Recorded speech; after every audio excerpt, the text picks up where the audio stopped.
श्रीशैलेशदयापात्रं दीभक्त्यादिगुणार्णवं यतीन्द्रप्रवणं वन्दे रम्यजामातरमुनिं लक्ष्मीनाथसमारम्भां नाथयामनमध्यमाम् अस्मदाचार्यपर्यन्तां वन्दे गुरुपरम्परां यो नित्यमच्युतपदाम्बुजयुग्मरुग्म व्यामोहतस्तदितराणि तृणाय मेने अस्मद्गुरोर्भगवतोऽस्तु धियैकसिन्धोः रामानुजस्य शरणौ शरणं प्रपद्ये मातापिताय पतयस्तनयाय भूतिः सर्वं यतेव नियमेन मथन्मयानाम् आद्यस्तनकुलपतेर्वकुलाभिरामं श्रीमत्तदङ्ग्रीकलं प्रणमामि मूर्धना भूतं चरस्य भगताभ्ययभट्टनाथ श्रीभक्तिशारकुलशेखर योगिवाघान् भक्ताङ्ग्रेण परकालयतीन्द्रनिष्ठान् श्रीमत्पराङ्कुशमुनिं प्रणतोऽस्मि नित्यम् முன்னை மனையகலம் மூங்கில் குடியமுதன்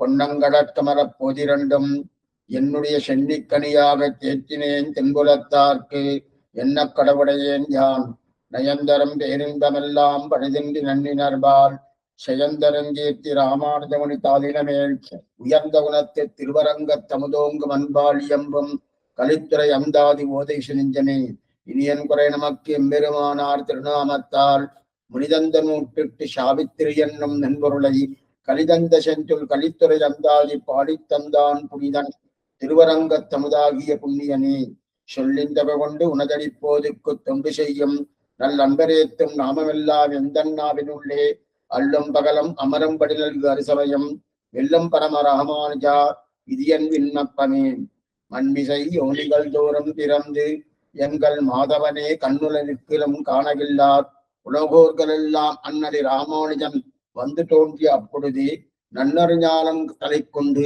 நாரணர்காயினரே.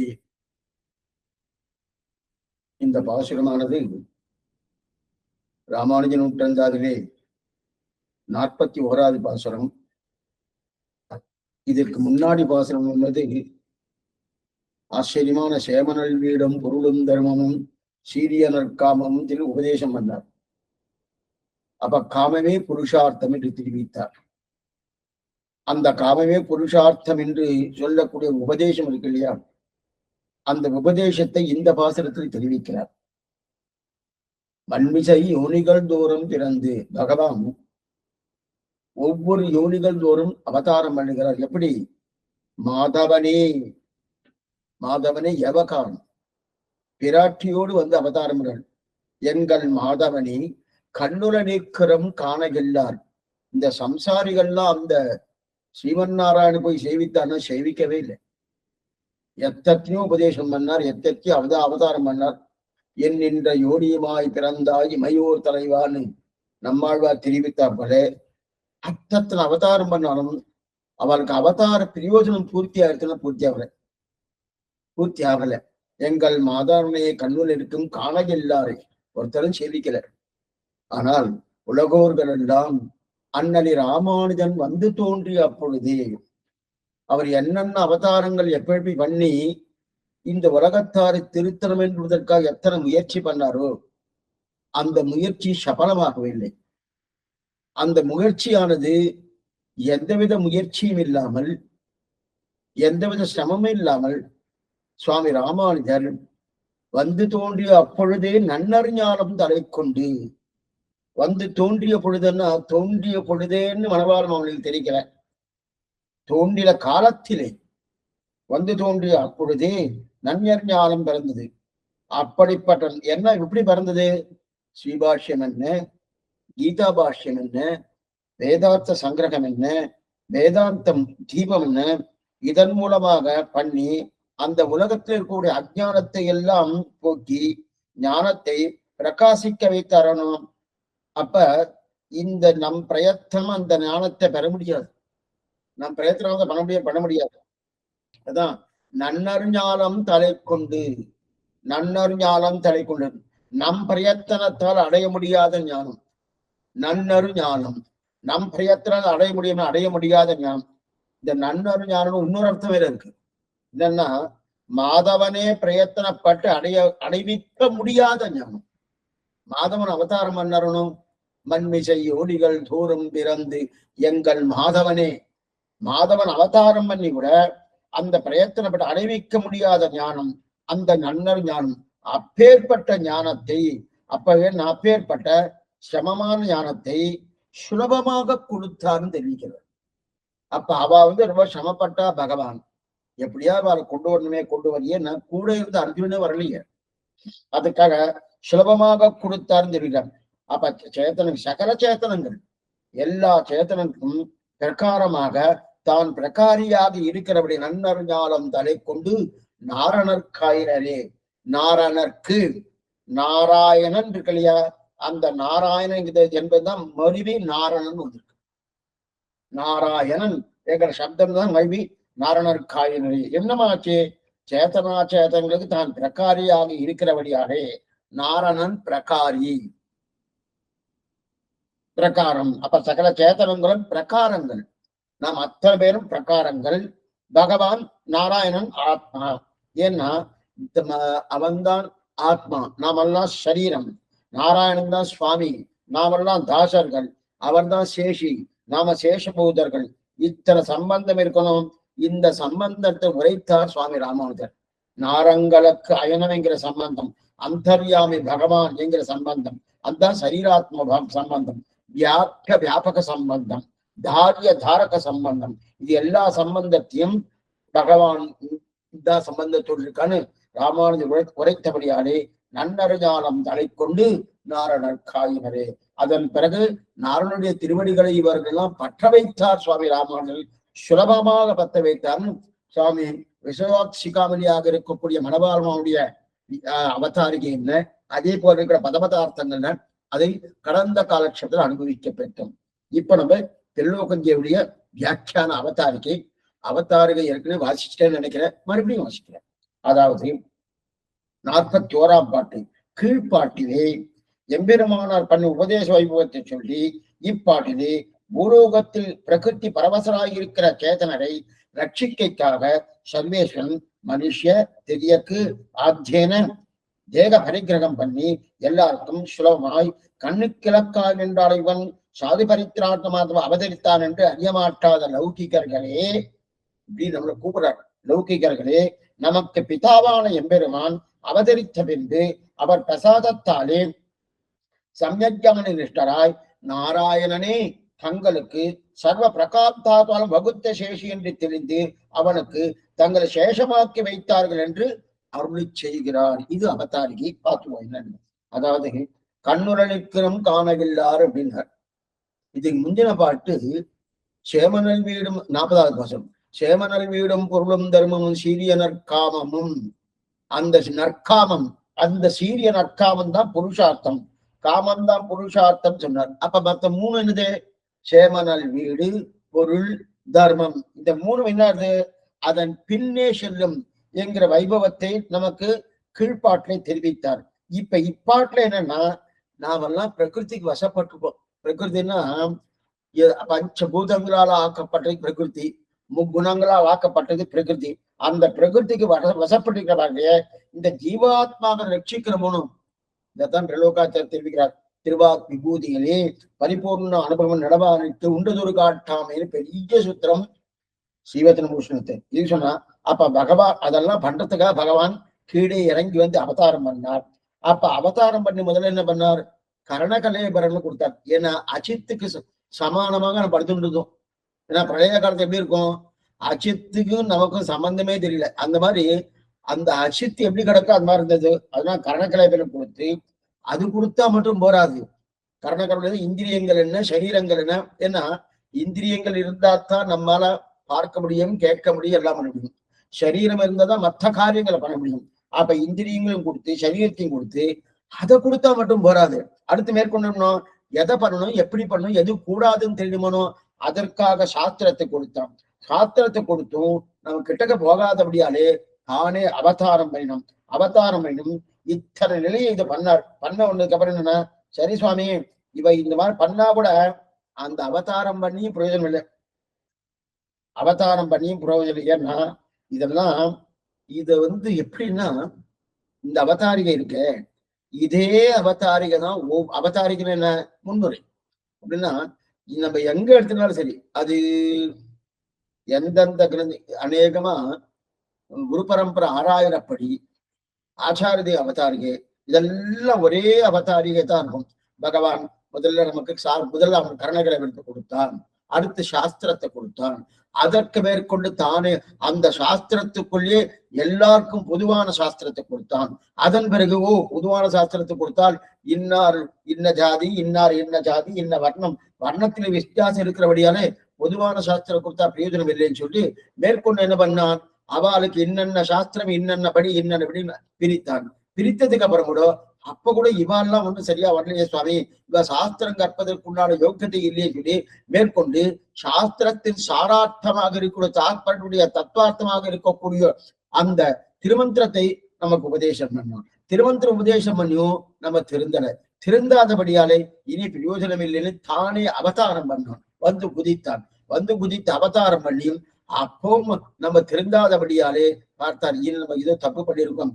என்ன தப்புன்னா, மானை கொண்டு மானை பிடிப்பாமை போல யானை கொண்டு யானை பிடிக்காம போலே நான் வேற ஜாதி அவ வேற ஜாதி. பகவான் நினைக்கிறார் நாம தான் தப்பு பண்ணிருக்கோம், நாம பரமாத்மா ஜாதி, அவெல்லாம் ஜீவாத்மா ஜாதி. ஜீவாத்மா ஜாதி போய் பரமாத்மா ஜாதி கொண்டு பொண்ணு கிட்டக்க போனா ஒருவாளா வரமாட்டா. இப்ப ஒரு மானை பிடிக்கணும், மானை பிடிக்கணுன்றதுக்காக பக்கத்துல கொண்டு ஒரு சிங்கத்தை கொண்டு வச்சா அது என்ன சுவாமி பிடிக்கும், சாப்பிடும், சுவாகாகணும், அவ்வளவுதான் தவிர பிடிக்காமல இருக்குது. பிடித்து அந்த மான ஜாகிரதைப்படுத்தணுமோ தன் வைத்துக்குள்ள ஜாகிரதைப்படுத்தும், அதைத்தான் பண்ணுமே தவிர மற்றவனும் கிடையாது. அதே போல பகவத்ல நாமமானா பகவான் மானா வச்சுக்க வேண்டியதான். பகவான மானா வச்சிருந்தா நாம பகவானை சாப்பிட்டுருவோம், இல்ல நாம மானா வச்சிருந்தா பகவான் நம்மள சாப்பிட்டுதான் அர்த்தம். அப்படி இருக்க செய்து அதனால மானை கொண்டு மானை பிடிப்பார போலே அதெல்லாம் என்ன பண்ணும், இந்த ஜீவாத்மாக்களை கொண்டே ஜீவாத்மாக்களை திருத்தம். ஏன்னா அவளுக்கு சரிசமமான இவ தானே எந்த நிலையில இருக்காளோ அந்த நிலையில கொண்டு திருத்தணுமோ. அதனால என்ன பண்ணார், இவ்வளவு பிறந்து வியர்த்தமா போயிடுத்துன்றதுக்காக உடனே சரி இவாளுக்கு சரியானவர்கள் ஆழ்வார்கள் அப்படின்னு ஆழ்வார்களை பிறப்பித்து வைத்தான். ஆழ்வாரை பிறப்பித்து மேற்கொண்டு ஆழ்வாரை பிறப்பித்தது ரெண்டு காரணத்துக்காக ஆழ்வாரை பிறப்பித்தான். எதுக்காகன்னா, ஒண்ணு நமக்கு உபதேசம் பண்ணணும், அந்த அருள் செயலாக இருக்கக்கூடிய 4000 திவ்ய பிரபந்தத்தை நமக்கு கொடுக்கணும். இது முதல் நிலை. ரெண்டாவது ஆழ்வார்கள் அனுபவிக்கணும்னு, அவருக்கு அனுபவம் உண்டோனும். இப்போ ஒண்ணுமே இல்லை, காலக்ஷேபம் கேட்கிறேன் அனுபவிக்கிறேன், சன்னதிக்கு போறேன் பெரும்பாலும் அனுபவிக்கிறேன். இந்த அனுபவம் வேணுமோனோ அந்த அனுபவம் ஒரு பக்கம், அதே சமயத்துல உபதேசம் ஒரு பக்கம். ரெண்டுமே பண்றதுக்காக ஆழ்வார் அவதாரம் பண்ணி வைத்தான். இருந்தாலும் அவ என்ன பண்ணா, நன்னதான் பண்ணான். நன்னா அருள்ச்சியல் நன்னதான் கொடுத்தா, அதே உபதேசமும் கொடுத்தா. ஆனா பகவான நேரடியா சேவிக்கச்சே அந்த உபதேசம் எங்கேயோ போயிட்டு அனுபவம் பிரதானம். அனுபவம் பிரதானமானே அப்ப ரெண்டு காரணத்துக்காக ஆழ்வாரை சிருஷ்டித்த காரணம், ஒரு காரணம் பூர்த்தி ஆயிடுச்சு, அருளை செயல் கிடைச்சிருத்து. ஆனா அதே நேரத்துல உபதேசத்திலே பூர்ணத்துவம் வந்துட்டுனா வரல. ஏன்னா ஆழ்வார்கள் 32 வருஷம் தான் இருந்தா. ஆழ்வார் 32 வருஷத்துல என்னமா உபதேசம் பண்ணினா கூட அவளுக்கு அனுபவம் பிரதானமா போயிடுச்சு. பகவான் காட்டினார்னால அந்த காட்டக்கூடிய தன்மையை அனுபவிக்க அனுபவிக்க அனுபவிக்க மேலும் தூண்டி இன்னும் அனுபவிக்க தோன்றுது. ஏன்னா நம்ம மேல கோபம், நம்ம எத்தனை சொன்னால் விரோதம் இது ஆகிலும் சொல்லுவன் கேள்வினும் இன்னாவில் என் கவியான் ஒருவருக்கும் கொடுக்கிறேன் அப்படின்னு தெரிவிக்கிறாளைய, கண்டும் தெரியவில்லையே அப்படின்னு தெரியலையே அப்படின்னு இத்தனையும் சொல்லி நம்ம ஏதாவது ஆழ்வார்க்கு ஏதாவது ஒரு நல்ல வார்த்தை சொல்றச்சு அந்த கேட்டுட்டு அதுக்கு தகுந்தாப்புல நடக்க வேண்டாம் அப்படின்னு நன்னா சொன்னது. ஆழ்வாருக்கு ஒரு ஆதரவு கொடுக்குமா போல ஒரு முகபாவமோ அல்லது நம்முடைய செய்கைகளோ இருந்தா பரவாயில்ல. எதுவுமே இல்லாதபடிய அனாதரத்தோடு இருந்தபடியாலே ஆழ்வாருக்கு நம்ம மேல கோபம் கொடுத்து, அதனால அவ அனுபவத்துக்கு போயிட்டா. அனுபவம் பிரதானமான அந்த அனுபவம் எடுத்து இனிமே பெருமாள் பார்த்தா, ஐயோ இது அனுபவம் இருக்கே, நம்ம எதுக்கோ திருட்டித்தோம் ஆழ்வார் இதுவார் பண்ணிட்டாரு. இருந்தாலும் ஒரு விதத்துல ஆழ்வார் பண்ண காரியம் ஓகும். ஏன்னா திவ்ய பிரபந்தத்தை கொடுத்தாலும் அதற்காக ஆச்சாரியாலை அவதரிக்க வைத்தான். ஏன்னா அவ்வளவு தூரம் அவருக்கு ஆச்சாரியால் அவதரிக்க பண்ணான். ஆச்சாரியன் அவதரிந்து நிறைய பண்ணினான். ஒண்ணு ரெண்டு இல்லை. ஏன்னா பகவான் அவதாரம் பண்ணி என்னென்ன பண்ணாரோ அது அத்தனையும் ஆழ்வார்கள் பண்ணினார்கள். ஆனா பகவானை காட்டிலும் மேம்பட்டதாக பண்ணான். ஆச்சாரிகள் இன்னும் ஆழ்வாரை காட்டும் மேம்பட்டதா பண்ணான். பகவான் இதெல்லாம் எப்படி பண்ணான்? ஒண்ணுமே இல்லை சுவாமி, காருணிகனா சர்வேஸ்வரன் நமக்காக பண்ணினான். அடிக்கடி வியாக்கியானம் செய்வார். கார்மிகனான சர்வேஸ்வரன் சியப்பதியாய் அவாப்த சமஸ்த ராமனாய் சமஸ்த கல்யாண குணாத்மகன் சர்வேஸ்வரன் வீடு வியாக்கியானமாகட்டும், குரு பரம்பரை 6000 படி வியாக்கியானமாகட்டும், அதிபர் ஆச்சாரிய வியாக்கியானமாகட்டும், அநேகமா அவதாரிகள்லாம் இதே மாதிரிதான் இருக்கும். ஒரே செயலியா தான் இருக்கும். அந்த மாதிரி பண்ணினா பண்ணதுக்கு அப்புறம் நம்ம பகவானே அவதாரம் பண்ணான். மனுஷன் என்ன, திரியக்கு என்ன, ஸ்தாவரம் என்ன, ஜங்கமம் என்ன, என்னென்னபடி அவதாரம் பண்ணா. அந்த தேக பரிகிரகம் பண்ணி அவதாரம் பண்ணி கூட ஒரு பிரயோஜனம் இல்லை. இதுக்காக பண்ணா பரித்ராணாய சாதுனாம், சாதுக்களை ரட்சிப்பதற்கு அவதாரம் பண்ணணும். ஆனா எத்தனை பண்ணாலும் அவரால் பண்ண முடியாதபடியால என்ன எடுத்து இப்ப ஆழ்வார் அவதரிப்பித்து அவளும் பூர்ணமா பண்ண முடியாம போக ஆச்சாரியர்களை அவதரிப்பித்தான். அப்ப ஆச்சார அவதரிப்பித்த உடனே அவ வந்த காரியம் பிரதானமா பண்ணிட்டான். ஏன்னா ஆழ்வார்களுக்கு உபதேசத்தை காட்டிலும் அனுபவம் முக்கியமா பெறுது. ஆழ்வார்களுக்கு உபதேசத்தை காட்டிலும் அனுபவம் முக்கியம் பெறுது. ஆனா ஆச்சாரியர்களுக்கு என்னன்னா உபதேசம் பிரதானமா போயிடுது, அனுபவம் அடுத்த பட்சம் தான். ஏன்னா இவளை சிருஷ்டித்த காரணமே உபதேசத்துக்காக தான். அதனாலதான் ஒவ்வொரு ஆச்சாரியம் குறைஞ்சபட்சம் 100 வயசுக்கு மேல இருந்திருக்கான். பிரலோகாச்சாரன் 120, சுவாமி எம்பெருமானார் 120, இந்த மாதிரி ஒவ்வொருத்தரும் 100 வயசுக்கு இருந்திருக்கா இல்லையா? ஆழ்வாரும் இருந்திருக்கான். நண்புவியில் 4700 வாடின்னு திருவேஷியாவில 4700 வருஷம் இருந்தார். ஆனால் ஒவ்வொரு மதத்திலையும் போயிட்டு ஆராய்ச்சி பண்ணிட்டு வந்தார். சாத்தியம் கற்றோம், சாட்சியம் கற்றோம், சமணம் கற்றோம், சங்கரனார் ஆட்சிய நூல்களை ஆராய்ந்தோம், வாக்கியத்தால் செங்கற்கரியானை சேர்ந்தோம் சொல்லி ஒவ்வொரு இடத்தையும் போய் ஆராய்ச்சி பண்ணி கிடைச்சா அதுவே 500 வருஷம் இப்படி போயிட்டு பாக்கியத்தால் கடைசியில எங்க வந்தார்? செங்கற்கரியானை சேர்ந்தோன்னு பொய்யாழ்வாரால் திருத்தப்பட்டு மேற்கொண்டு இங்க வந்தாருன்னு தெரியுது. அப்படி இருக்க செய்து. ஆனா அதெல்லாம் எத்தனை பண்ணி இருந்தாலும் பகவானால பண்ண. அதுதான் எங்கள் மாதவனே கண்ணுல நிற்கிறோம் காணகில்லார். அவ பண்ண வேண்டியதெல்லாம் எத்தனை பண்ணாலும் பண்ணானா நாம தெரிந்தல, சம்சாரிகள் தெரிஞ்சினாலும் தெரிந்தல. உலகோர்கள் எல்லாம் அண்ணறி ராமானுஜன் வந்து தோன்றிய அப்பொழுதே நன்னறிஞானம் தலை கொண்டு அப்படின்னு தெரிவிக்கலையே. எந்த மக்கள் அது பாருங்க, எந்த மக்கள் நாம் கண்ணன் பிறந்து தெரிந்து கொள்ளவில்லையோ நமக்கு என்ன தோணும்னா, இல்லல்ல சுவாமி, கண்ணன் பிறந்த பொழுது அந்த மக்கள், அங்க ஜனங்கள், அந்த பௌர ஜனங்கள்லாம் அவ்வளவு தூரம் ஞானம் இல்லை, ஒண்ணும் இல்லை, அதனால கண்ணன்னு பகவான் அவ அறிஞ்சு கொள்ள முடியல, அதனால அப்படி இருந்துட்டா. ஆனா ராமானுஜர் வாழ்ந்த காலத்திலே, இருந்த காலத்திலே எல்லாரும் நல்லா தெளிவா இருந்தா சுவாமி, நல்ல ஞானத்தோடு இருந்தா, அதனால அவ ராமானுஜர் சொன்ன உடனே அவ தெரிஞ்சிட்டா அப்படின்னு சொல்ல முடியுமான கிடையாது. எந்த கண்ணனால இந்த பிரஜைகள் திருத்த முடியலையோ அதே பிரஜைகள் தான் ராமானுஜர் காலத்துல இருந்திருக்கா. அவளை இங்க இருந்திருப்பான்னா அதே புத்தி, அதே சுபாவம், அதே ஞானம். அப்ப ஞானம் இல்லாத தன்மை, அதான் அவளே இங்க இருக்கான்னு அர்த்தம் இல்லை. ஞானம் இல்லாத தன்மை என்னன்னா, அந்த நிலையில எப்படி அவ கண்ணன் சொல்ல சொல்ல சொல்ல அவ திருந்தாம ஞானம் இல்லாத தன்மையோடு இருந்தாலோ அதே தன்மையோடு தான் ராமானுஜர் வாழ்ந்த காலத்துல இருந்திருக்கா. இன்னும் கேட்டா அவருடைய காலம் இன்னும் கேட்டா நல்லடி காலம்னு சொல்ல.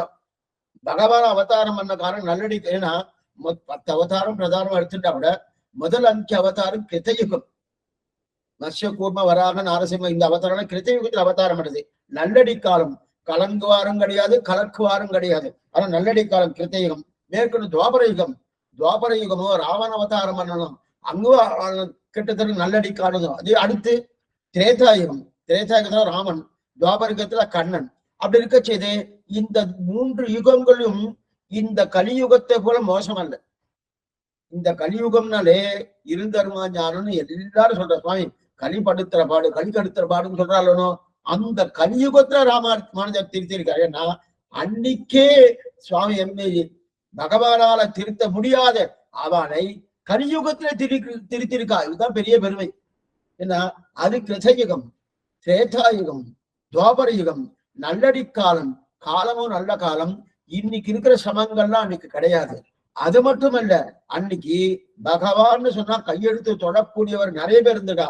அப்படிப்பட்டவர் இருந்த காலத்திலே பகவானால எங்கள் மாதவனே கண்ணுற நிற்கிறோம் காணகில்லார் ஒன்னும் மகனவே இல்லையே தெரிவித்தார். ஆனா உலகோர்கள் எல்லாம் அண்ணனை ராமானுஜன் வந்து தோன்றிய அப்பொழுதே நன்னறிஞானம் தலை கொண்டு நாரணக்காரே தெரிவிக்கிறார். இது நல்லடி காலம் இல்ல, இது தீய காலம். கலியுகமோ தீய காலம். அது நல்லடி காலமா இருந்த கிருத்தா துவாபர யுகம். அந்த நல்லடி காலத்தை திருந்தபடி இவர் திருத்தினாங்க. அண்ணலி ராமானுஜன். அண்ணல் இந்த இடத்துல அண்ணல் சப்தத்துக்கு மனபாலமாக ஒரு மாதிரி சொல்லியிருக்கார் சுவாமி பிரலோக தேவமான். அண்ணல் பிதான்னு சொல்லியிருக்கார். இல்ல பிதா, பிதான்னா தந்தை, தந்தைன்னு சொல்லி இடவு பேர்களை தமதாக கொண்ட சுவாமி என்று மணபால மாமனிகள் வியாக்கியானம். மணபால மாமனி வியாக்கியானம் இடவு பேரு அப்படின்னா தமதா கொண்ட சுவாமி அப்படின்னா நாம இழக்கிறோம், கிடைக்கிறது ஏதோ இதெல்லாம் தனக்கு அனுபவத்தை கொடுக்குற மாதிரி சுவாமி நினைச்சாரா, இது மனவாளமா இருக்கலாம். ஆனா பிரலோகஞ்சீர் அப்படி சொல்லல. அவதாரி புதியதாக ஒரு அர்த்தம், புதியதா அர்த்தம், புதுசான அர்த்தம் இல்ல. என்ன பண்ணுவார், பிதான்னு தெரிவிக்கிறார். பிதான்னா ஆச்சாரிய சிஷ்யனுக்கு பிதா தானே. என்ன பாருங்க சுவாமி எம்பெருமான பகவான் விஷயத்துல இப்ப அவங்க சொன்னது இடவு பேரு. மணவாள மாமனிகள் என்ன தெரிவிக்கிறாரு, ஓ இந்த சம்சாரம் எழுந்து போறானே அப்படின்னு ராமானுஜன் நினைப்பார். இந்த சம்சாரி நன்னா பகவத் அனுபவம் கிடைச்சா நல்லா கிடைச்சிருக்க என்ன ஆனந்தம், அந்த ஆனந்தம் சுவாமி பண்றார். அதே போல சிரமப்பட்டா சுவாமியும் சிரமம் பண்றார். அதே போல இங்க பிரலோகஞ்சியுடைய வியாக்கியானத்துல இல்லை. இவர் என்ன சொல்றன்னா அண்ணல்னா பிதான்னு. பிதாங்கிற சப்தத்துக்கு என்னன்னா இங்க பூர்த்தியா தெரிவிக்கிறாங்க. பிதான்னு ஆச்சாரிய சிஷ்ய பாவம். ஒவ்வொரு ஆச்சாரியும் பிதா ஸ்தானம் கொஞ்சம் நல்லா புரிஞ்சுக்கணும். நம்ம ஆச்சாரியன்றது யாரு, பிதா ஸ்தானம். பிதான்னா தந்தை. இன்னும் கேட்டா ஆச்சாரிய திருக்குமாரரே பிதா ஸ்தானம் தான் சொல்லுவான். புரியத்துக்கா? அடியனுக்கு 50 வயசு ஆரம்பம் வச்சுக்கோ, 50 இல்ல 70 வந்துட்டு 50ன்னு வச்சுக்கோ. 50 வந்துட்டு ஆச்சாரியனுக்கு ஏதோ 45 50 இருக்குன்னு வச்சுக்கோ. கிட்டத்தட்ட ஒரே வயசுல இருந்து இருக்கும். அவருடைய திருக்குமாரர் இருப்பாருனோ, அவருக்கு 20 வயசு இருக்கலாம், 25 வயசு இருக்கலாம். இப்ப அந்த திருக்குமாரர் அடியனோட கிட்டத்தட்ட ஒரு 25 30 வயசு சிறியவர். அப்ப அவருக்கு திருக்குமார். இப்ப என்ன சுவாமின்னா அந்த திருக்குமாரரே பிதா. யாருக்கு? சிஷ்யன். அப்ப பிதாவா நினைக்கணுமா? அப்ப அவரையே பிதாவா இருக்கணும். ஆச்சாரன் பிதா ஆக மாட்டாரா? பிதா அந்த அர்த்தத்துல தெரிவிக்கிறார். அப்ப பிதாங்கிற சப்தத்துல ஆச்சாரிய சிஷ்யனும் பிதா அந்த அர்த்தத்துல சாதிக்கிறார். அப்ப சர்வ பிரகாசத்துவம் பகவான் வகுத்த சேஷி நாராயணன் எங்கள் மாதவனே கண்ணுர நிற்கிலும் காணுகிற வகுத்த சேஷின்னு தெரிஞ்சு கொண்டாராம். வெறுமனே தெரிகிற நல்ல யாதாத்வ ஞானத்தை பெற்று போனார்கள். அண்ணலி ராமானுஜன் வந்து தோன்றிய அப்பொழுது. அப்பவே என்னாச்சுன்னா பகவான் தான் வகுத்த சேஷி, அவர் தான் என்ன ரட்சிக்க போறார். அதை நன்னா தெரிஞ்சுட்டு யாதாத்ம ஞானம் உள்ளுரை பொருள், அந்த யாதாத்ம நல்லா தெரிஞ்சு. ஏன்னா அவன் சேஷி, நாங்கள் அத்தனை பேரும் சேஷபோதனை தெரிஞ்சு கொண்டு அவனுக்கு தங்களை சேஷமாக்கி வைத்தார்கள். அவன்தான் சேஷி, நாங்கள் சேஷபோதம் அப்படி வச்சாரியா. வகுத்த சேஷி என்பது புதுசா கொண்டு இவர் தெரிஞ்சுக்கல. நம்ம என்ன நினைப்போம், ராமானுஜர் புதுசா இவர் ஏதோ கற்பித்து கொடுத்துருக்காருன்னா அதெல்லாம் ஒண்ணும் கிடையாது. என்னைக்கும் வகுத்த சேஷி பகவான் தான், வகுத்த சேஷி பகவான் தான். அதுல எந்த சந்தேகமும் கிடையாது. ஆனா ஏற்கனவே தெரிஞ்சிருக்கு ஆனா அது நமக்கு தெரியாத. ஏன் தெரியும்னா சம்சாரம் மூடினபடியாலே அதை கலங்கி கிடக்கும். சம்சாரம் மூடினபடியால கலங்கி இருக்கு. சம்சாரத்தை விலக்கிட்டா வச்சுக்கேன், சம்சாரம் விலகிறதுன்னு அர்த்தம், இது பக்கத்துல இருக்கும், சேறுபட்டிருக்கு, தீர்த்த விட்டு அலம்பரம் போயிடுச்சு. அந்த மாதிரி அது அலம்புறது இல்ல. சம்சாரத்துல விலகி இருக்குன்னா என்ன அர்த்தம்னா நீர் நுமதி என்றவை வேறு முதல் மாறித்து. அகங்காரம் அமகாரங்கள் தொலைத்து பகவத் அபிமானம் ஆச்சாரிய அபிமானமே பிரதானம் என்கிற நிலையோடு இருந்ததுன்னா சம்சாரம் அறுக்கிறதுன்னு அர்த்தம். ஒண்ணும் கிடையாது. இங்க இருக்கச்சு அது படுத்திருந்தா. ஆனா ஓரளவுக்கு நம்ம தெரிஞ்சுக்கணும். அப்ப வகுத்த சேஷன் தெரியறது இல்லையா? அப்ப சம்சாரத்தை விலகிட்டு அது நல்லா தெரியறது இல்லையா? நல்லா தெரிஞ்சு போறது. அப்ப புதியதாக உண்டாக்குவது என்பது கிடையாது. உண்டாக்குறது அப்ப கலங்கிறதை தெரிய வைப்பதுதான் இந்த நிலை. கலங்கிருக்கேன், என்ன கலங்கிருக்கேன், எனக்கும் முந்தனோடு உறவையில் நமக்கும் ஒழிக்க வழியாத சம்பந்தம், பகவானுக்கு சம்பந்தம் இருக்கு. அந்த சம்பந்தத்தை கலங்கிட்டு அதை தெரிய வைக்கணும். அதனாதான் ஆச்சாரியன் கலங்கி நீரை தெரிய வைக்கிறான். ஆச்சாரியன் அம்பனரங்கற்கும் மாவிக்கும் அந்தரங்க சம்பந்தம் காட்டி தடகாட்டி. இது யார் தெரிவிக்கிற, விலாஞ்சோழப்பிள்ளை தெரிவிக்கிற சப்த காதைங்கிற ஒரு கிரந்தத்துல அம்பனரங்கற்கும் மாவிக்கும் அந்தரங்க சம்பந்தம் காட்டின்னு தெரிவிக்கிறார் இல்லையா? அந்த பட்ட கலங்கி நீரை தெரிய வைக்கிறார் இல்லையா? புதிதாக படைப்பதெல்லாம் பாருங்க, அவர் ஒண்ணும் புதுசா ஒண்ணும் இன்னும் கேட்டா புதுசா பண்றதுலாம் சுலபம், சிரமமா இருக்கிறது ஒண்ணு. சில இதெல்லாம் புரியத்துக்கா சொன்னேன். தலிகை பண்ண சாத்தபதி ஒண்ணு பண்ணியிருக்க, ஒரு சுவாமி சாத்தவம் பண்ணார். அது சரியா பண்ணல சுவாமி, சரியா பண்ணல சுவாமி, பெரிய தலித சுவாமி ஆச்சே, அதை ஏதாவது சரிப்படுத்துமே, அந்த சாத்தபதை கொஞ்சம் சரிப்படுத்தி என்ன எதனால அந்த தப்பு வந்திருக்கு சாத்தபதி அந்த சாத்தபதை சரிப்படுத்துனா சிரமம் தான். என்னைக்குமே அவர் என்ன சொல்லுவார், சுவாமி புதுசாவே நான் சாத்தபதி பண்ணிடுறேன், நீர் பண்ண சாத்தபதை நான் சரியா பண்ண முடியாதுங்க. என்னைக்குமே ஒரு விஷயம் கொஞ்சம் அப்படி இப்படி போயிடுத்து வச்சுக்க, அது சரிப்படுத்துறது அவ்வளவு சுலபம் கிடையாது, சிரமம்தான். ஆனா புதுசா ஏதாவது பண்ண வச்சுக்க புரியத்துக்காது. என்னைக்குமே நம்ம எல்லாம் வீடெல்லாம் கட்டுற போகணும், வீடு கட்டுறது சுவாமி ஆல்ட்ரேஷன் பண்ணணும், ஆல்ட்ரேஷன் பண்ணணும் ஒரு எஸ்டிமேட் போடுவான், அது ஒரு 4 லட்சம் ஆகும்னு வச்சுக்க, 10 லட்சத்துக்கு போயிடும். என்னமா சுவாமினா தெரியல, அது ஒண்ணுக்கு மேல மேல் அதே புதுசா நம்ம கட்டும்போது முதல்லயே இத்தனை லட்சம் தான் ஆப்போறது அப்படின்னு தெளிவுபடுத்தாச்சுன்னா அதுக்குள்ளதான் வரும். புதுசா பண்றது ஒண்ணும் சிரமம் இருக்காது. அதே நம்ம இருக்கிற விஷயத்த கலங்கி போயிடுத்தணும், கலங்கி போனது சரிப்படுத்தணும், அந்த சரிப்படுத்துறது ரொம்ப சிரமம். நாம என்ன நினைக்கிறோம், இப்ப சுவாமி ராமானுஜர் தான் பண்ணியிருக்காரு, ஏற்கனவே இருக்கு, அது கலங்கி போயிருக்கு, அது சரிப்படுத்தணும்னா என்ன பண்ணுது அப்படின்னா ராமானுஜன் மறுபடியும் தோன்றணும்னா அது இல்ல. அதுதான் சுவாமி பட்ட சிரமம். என்னன்னா பகவான் சிருட்டித்து அவனுக்கு உட்பட்டு கிடக்க அவன் தான் நடத்தணும், அவன் தானே சிருட்டித்தார். சிருட்டித்ததுக்கு அப்புறம் வகுத்த சேஷியார் ஸ்ரீமன் நாராயணன். அப்ப வகுத்த சேஷியார் ஸ்ரீமன் நாராயணன் தான், அவர் தான் சிருட்டித்தார், அவர் தான் படைத்தார், அவர் தான் அந்தரியாமியா இருக்கிறார், அவர் தான் வியாபகனா இருக்கார். அப்படிங்கிறது எத்தனையும் அவர் தான் பண்ணியிருக்கணும். ஆனா இது இத்திரி இருக்கிறவன் அவராக்கு புரியல. இது என்ன என்னன்னோ பண்ணினேன், சாஸ்திரத்தை கொடுத்தேன், கனகலேபரன் கொடுத்தேன், அந்த சாஸ்திர தாத்பரியமாக இருக்கக்கூடிய திருமந்திரத்தை கொடுத்தேன், அப்படியும் வரல. வேற நானே அவதாரம் பண்ணி பார்த்திருக்கேன், அப்படியும் வரல. என்னதான் பண்றது தெரியலையா? அப்ப என்ன பண்றதுன்னு புரிய வைக்கிறோம், புரிய வைக்கிற அப்படியே அவருக்கே சந்தேகம் வந்துட்டு நம்ம என்ன பண்றோம். இப்ப சாமானியமா ஒரு சொத்து இருக்கு, அந்த சொத்து யாரோ அபகரிச்சுன்னு போயிட்டா, ஒரு வீடு ஒரு காணி நிலைமை இருக்குன்னு வச்சுக்க, யாரோ அபகரிச்சுன்னு போயிட்டான்னா அவன் நீதிமன்றத்துக்கு போயிடுவா, கோர்ட்டுக்கு போயிடுவா.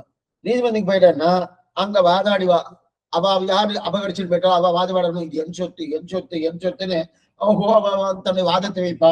வாதத்தை வச்சுட்டு இருக்கச்சே இப்ப இவர் பேசுறாருன்னு இந்த அதுக்குன்னு ஒரு நியமனம் பண்ணியிருப்பாருன்னா வக்கீல், அந்த வக்கீல் அவருக்கு திரும்பி பேசுவார். ஆனா அவர் என் சொத்து வாதாரம் பண்ணும்போது இப்ப இங்க உண்மையிலேயே இந்த சொத்துக்குரியவர் என்ன நினைப்பாருன்னா, பாரு என் சொத்தை இப்படி பொய் சொல்லிட்டு இருக்கானே, அபாண்டமா பொய் சொல்லிட்டு இருக்கானே, அஞ்சாவா பண்ணிட்டு இருக்கானே நினைக்கிறாருன்னா, நினைக்கச்சே சரி சுவாமி இவர் தான் போய் பேசலாம்னா பேச முடியாது. அந்த கூண்ல போய் இவர் போய் பேச முடியுமா பேசலாம், அதற்கு நியமனம் பட்ட அந்த வக்கீல் தான் பேச முடியுங்கிற. நீர் போய் வாதாடுமே, நீர் போய் வாதாடலாம்னா வாதாட முடியாது. முதல்ல வாதாட தெரியாது, வாதாடும் இவரே மாற்றிப்பார், கடைசியில் இவர் சொத்து அவருக்கு போயிடும். அதனாலதான் ஒரு பிரதிநிதியாக இருக்கக்கூடிய வக்கீல நம்ம வைக்கிறோம்னா, அதே போல இப்ப பகவான் என்ன ஆயிடுச்சுன்னா கண்ணனும் ராமனும் சொத்து, அவர் சொத்து நாமெல்லாம். அந்த சொத்து பறிப்பெடுத்துன்னு அவர் கஷ்டப்பட்டு இருக்கா. என் சொத்து இவாளெல்லாம் இந்த சம்சாரிகள் என் சொத்து இப்படி பண்ணிட்டு இருக்க. அவதானந்தி மாம்மூடாகா, கண்ணன் கீதையில தெரிவிக்கிறான், அவதானந்தி மாம்மூடாகா. அப்ப இத்தனை என்ன போறது நான் எவ்வளவு சிரமப்பட்டனே, எனக்கு கிடைக்கல அடத்தான் தெரியுமே தவிர அழுதுண்டே இருந்தா உடனே கிடைச்சிருமா, கிடைக்க போறது இல்லை. அப்ப அவனை திருத்தறதுக்கு என்ன சுவாமி, அவர்கிட்ட கேள்வி கேட்டாதான் கிடைக்குமா, ஒண்ணும் கிடைக்காது. அப்ப என்ன பண்ணுவார், அப்ப அந்த நீதிமன்றத்துக்கு போயிடுச்சுன்னா யாரு, நாமே போய் நேரா அந்த நீதிமன்ற வாத பிரதிவாதம் பண்ண முடியாது. அதுக்குன்னு ஒரு வக்கீலை வைக்கிறோமோ, அத போல அந்த வக்கீல் தான் சுவாமி ராமானுஜர். சொத்து பகவானுடையது, அந்த பகவானுடைய சொத்தை நாமெல்லாம் அவர் சொத்து, அந்த பகவானுடைய சொத்தை நம்ம ஒத்துக்கலையே. அன்று நான் பிறந்த பின் மறந்திலேன் ஒத்துக்கலையனோ. அப்ப ஒத்துக்கும்படியா வைத்து இந்த சொத்தை கொண்டு போய் அந்த பகவான் திருவிழா கொண்டு போய் சமர்ப்பிக்கணுமோ, அவருக்கு சொத்துக்குரியவன் எவ்வளவு பிரயத்தனப்பட்டார் நாம கிட்டக்க போல. அதுக்குன்னு வக்கீலா இருக்கக்கூடிய சுவாமி ராமானுஜனம் என்ன, அவர் ஒண்ணு சிரமப்படாம பகவானுடைய நிலை இதுன்னு நமக்கு உபதேசம் பண்ணி நம்ம கொண்டு போய், அவர் என்ன சொல்லுவார், சொத்துக்குரியவன் பகவான் இல்லையா, பகவான் ஒன்னும் சிரமப்படாதீங்க, ஒன்னும் விடாது, நான் இப்படியா கொடுத்துறேன், நான் இப்படியா அந்த சொத்தை மீட்டு கொடுத்துறேன்னு இவர் சொல்லுவார்.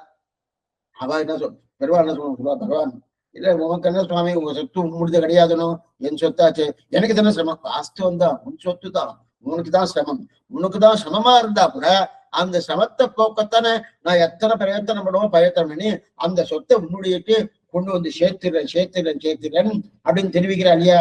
அதுக்கு என்னன்னா நிதானமா இருக்கணும், கலங்காம இருக்கணும், நல்ல சரியான ஒரு நேரத்துல. அதுக்குதான் தகுந்த ஆச்சாரியன்.